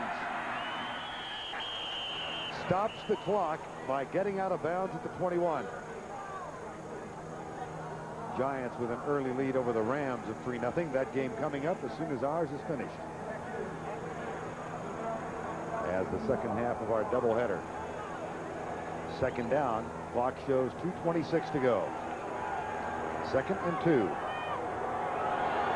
Remember, the Falcons have no timeouts left. Bears will send 4. Maybe only 3. Miller deep left side. He's got a man open. It's James Milling. And Milling had gotten by David Tate and could not quite catch up with the ball. Well, Chris Miller only threw that ball 70 yards into this wind, and Milling just trying to get under it. Couldn't quite catch up to it. Unbelievable throw by Miller. Milling is the outside receiver, and he's just on a straight fly pattern. And this ball is just sailing down the field, just out of the reach. There goes Milling to the left side. It's 3rd and 2. Drill to the left side, and Milling gets out of bounds with a first down. And that stops the clock with 2:14 remaining. You know, that may seem like an insignificant play, but the effort by James Milling to crawl out of bounds, you never know if this is the difference in whether the Falcons tie this one up or not. Watch, the ball comes in low to number 84 here. He makes the grab on his knees, hits down to his shoulder, and barely gets out of bounds before the defender can come up and touch him dead. 1st and 10, Atlanta.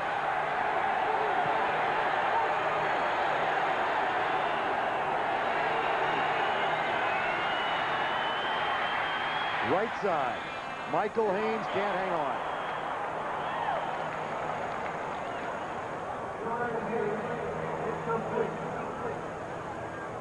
This is the secondary of the Bears, and this is what Miller's looking at, a very loose zone coverage. They're going to give up this 10, 15-yard pass if Haynes makes the grab, but they're not going to let another James Milling get behind them. 2nd and 10. 2:09 to go in the ball game.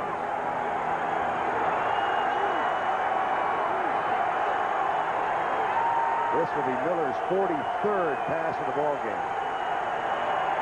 Whoops! Direct snap goes to Steve Broussard, and he fights his way out to the 35-yard line. That's interesting. Normally they only run that play when they've got Rozier in the lineup. And an interesting call because Glanville knew the clock would stop here at the 2-minute warning. It has done that. It's a 7-point margin. Chicago 24-17, 2 minutes to go. Today's small cars are tougher than ever on oil. Their high-compression engines not only rev high, they can run hotter than regular small car engines. Their searing heat can begin to break down an oil immediately. That's why there's Castrol, the motor oil that in every grade provides maximum protection against viscosity and thermal breakdown. So use Castrol before your engine does something to get you heated up. Castrol, engineered for today's smaller cars. Not long ago, one of the first luminous sedans was bought by a family of 5. They said they liked the gas mileage, all the room it had, and they liked the price. Since then, the luminous sedan has quickly become the best-selling new car name in America. Apparently, a lot of people are winning with the heartbeat of America. That's today's Chevrolet. Now it's easy to win with a heartbeat. As beneficial as self-examination is, Mary Brody won't feel the tiny lump in her breast for another 2 years. But she'll discover it tomorrow, after her first mammogram, thanks in part to a new X-ray film created by DuPont that makes it safer to start mammography early. And for Mary, early detection means a 2-year head start on the rest of her life. At DuPont, we make the things that make a difference.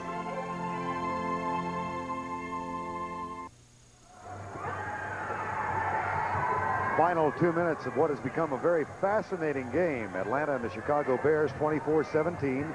Jerry Glanville's bunch has a 3rd and a short 2 needed to sustain the drive. And they trail by 7 points. And you know he'll use that 4th down if he doesn't get it here. Actually, they've listed it officially at 1 yard needed for the first down. Miller left side has the first down. James Millingwich in front of David Tate. The clock cannot be stopped by the Atlanta Falcons. But, you know, this is the way they practice this red gun. They don't mind not having much time to work with it. This is a perfect offense to get back into a game like this. 4-man rush, straight rush. Miller has it picked off. Intercepted by Bestie Jackson. No flags down. Jackson has a touchdown.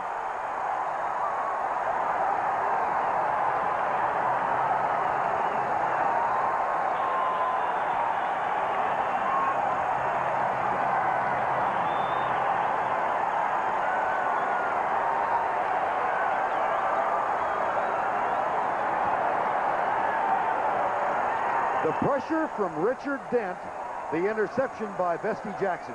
Well, Dent is all over Miller. Miller has no chance of throwing this ball. Jackson comes up with the interception. Number 95 is great pressure by Dent. The ball goes end over end to Bestie Jackson. And this former Husky has himself a touchdown. First interception of the 1990 season for Bestie Jackson, the 4th interception by the Bears today.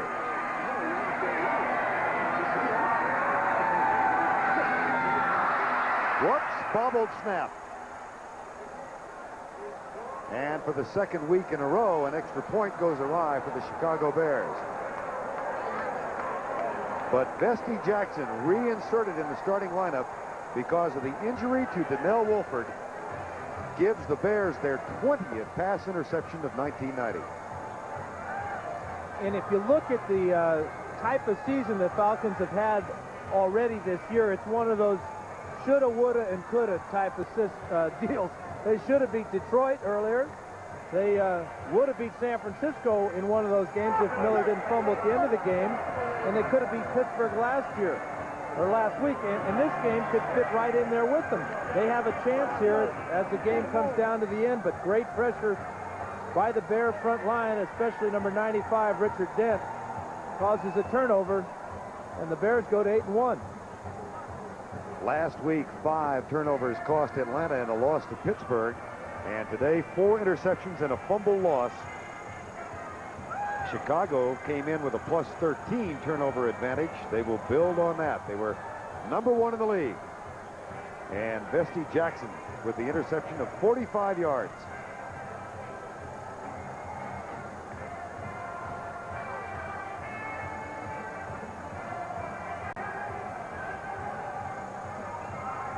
Kevin Butler will kick off for the Atlanta Falcons, and that should do it in the ball game. 1:28 remaining now. Deion Sanders, who has had a very quiet day.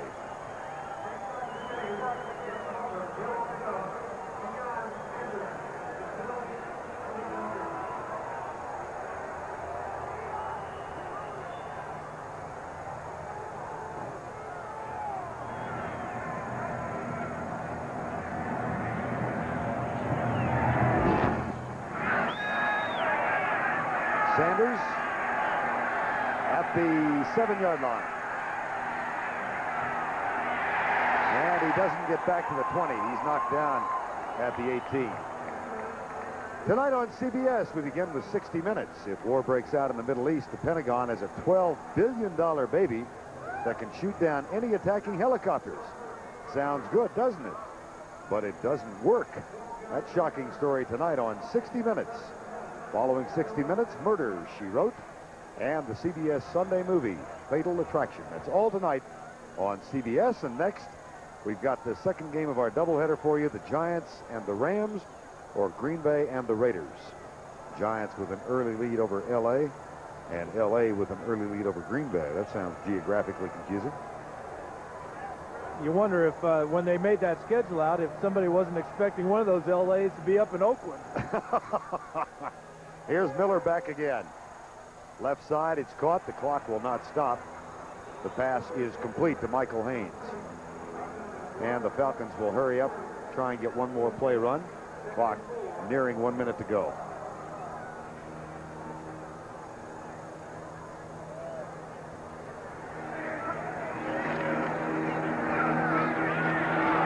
Miller across the middle. That's caught for a first down at the 43-yard line by Floyd Dixon. The coordinating producer of the NFL on CBS, Charles H. Milton III and Ed Gold. Today's game produced by Mark Wolf and directed by Larry Cavallina. The NFL Today produced by Eric Mann, directed by Duke Struck. Miller back on first down. Dances left, pulls up and goes deep for Sean Collins, who is wide open. And a flag is going to be thrown, apparently on David Tate.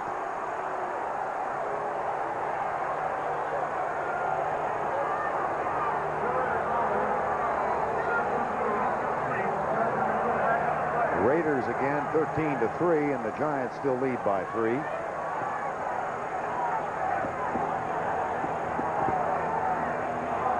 "48-yard penalty on David Tate. And the side judge, Nate Jones, figured that Sean Collins had a shot at this ball, and I got to agree with him. Defense, number 49, first down. The first down comes with 29 seconds remaining in the ball game. A 48-yard penalty on David Tate.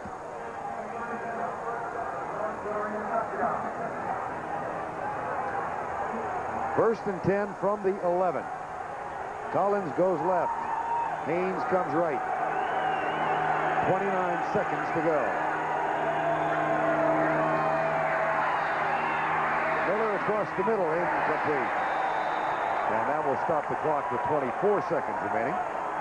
Our senior producer of the NFL on CBS is David Winter. Our executive producer, Ted Shaker.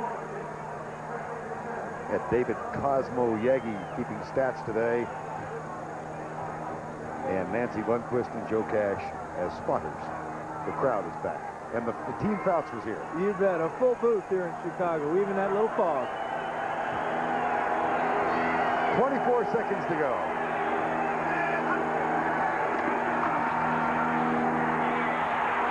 Miller chased by William Perry into the end zone, incomplete, 17 seconds to go. And while we're passing along the accolades, as Tom Thayer and his teammates teammate Jim Covert celebrate what will apparently be a victory, thanks to our technical group with the pictures and the sound and the tape and so on. It'll be third down. Glanville's team on the verge of losing here, but they put forth a valiant effort in the second half, and I'm sure Mike Ditka's review of this game will not be totally glowing. Especially that special teams meeting is going to be a rough one tomorrow.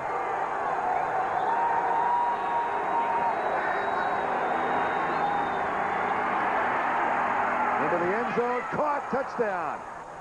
Rison. Well, that's Rison's 9th catch for a touchdown this year, and finally, he has something to talk about. This is a fine job by Miller hanging in there and waiting for his touchdown maker to get open. Back of the end zone, beats double coverage, but it's a little bit late. Scott Fulhaig will hold, and Greg Davis will try the extra point.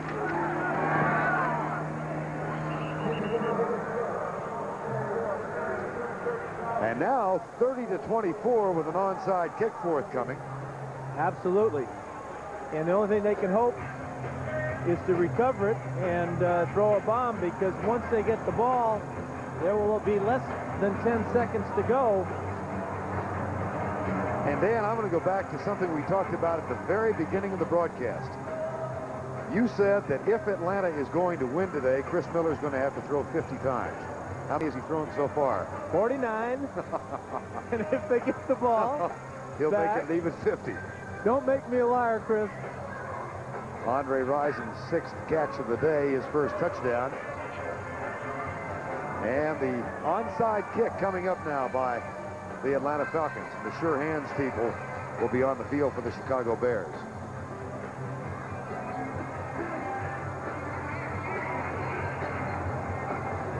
Hey, you see all these guys, there's Stinson and Gale, Sean Gale, Vesty Jackson, a couple of defensive backs, and a couple of running backs and receivers up there as well. 13 seconds to go. And the ball falls off the tee.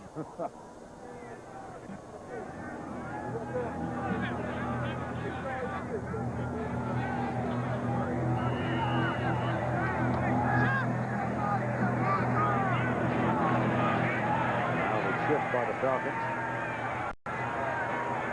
The adjustment by the Bears. That did not go 10 yards. Absolutely. Tracy Johnson. Boy, what a mistake that is. Nate Jones makes the call. Jim Tunney again has to break up the extracurriculars.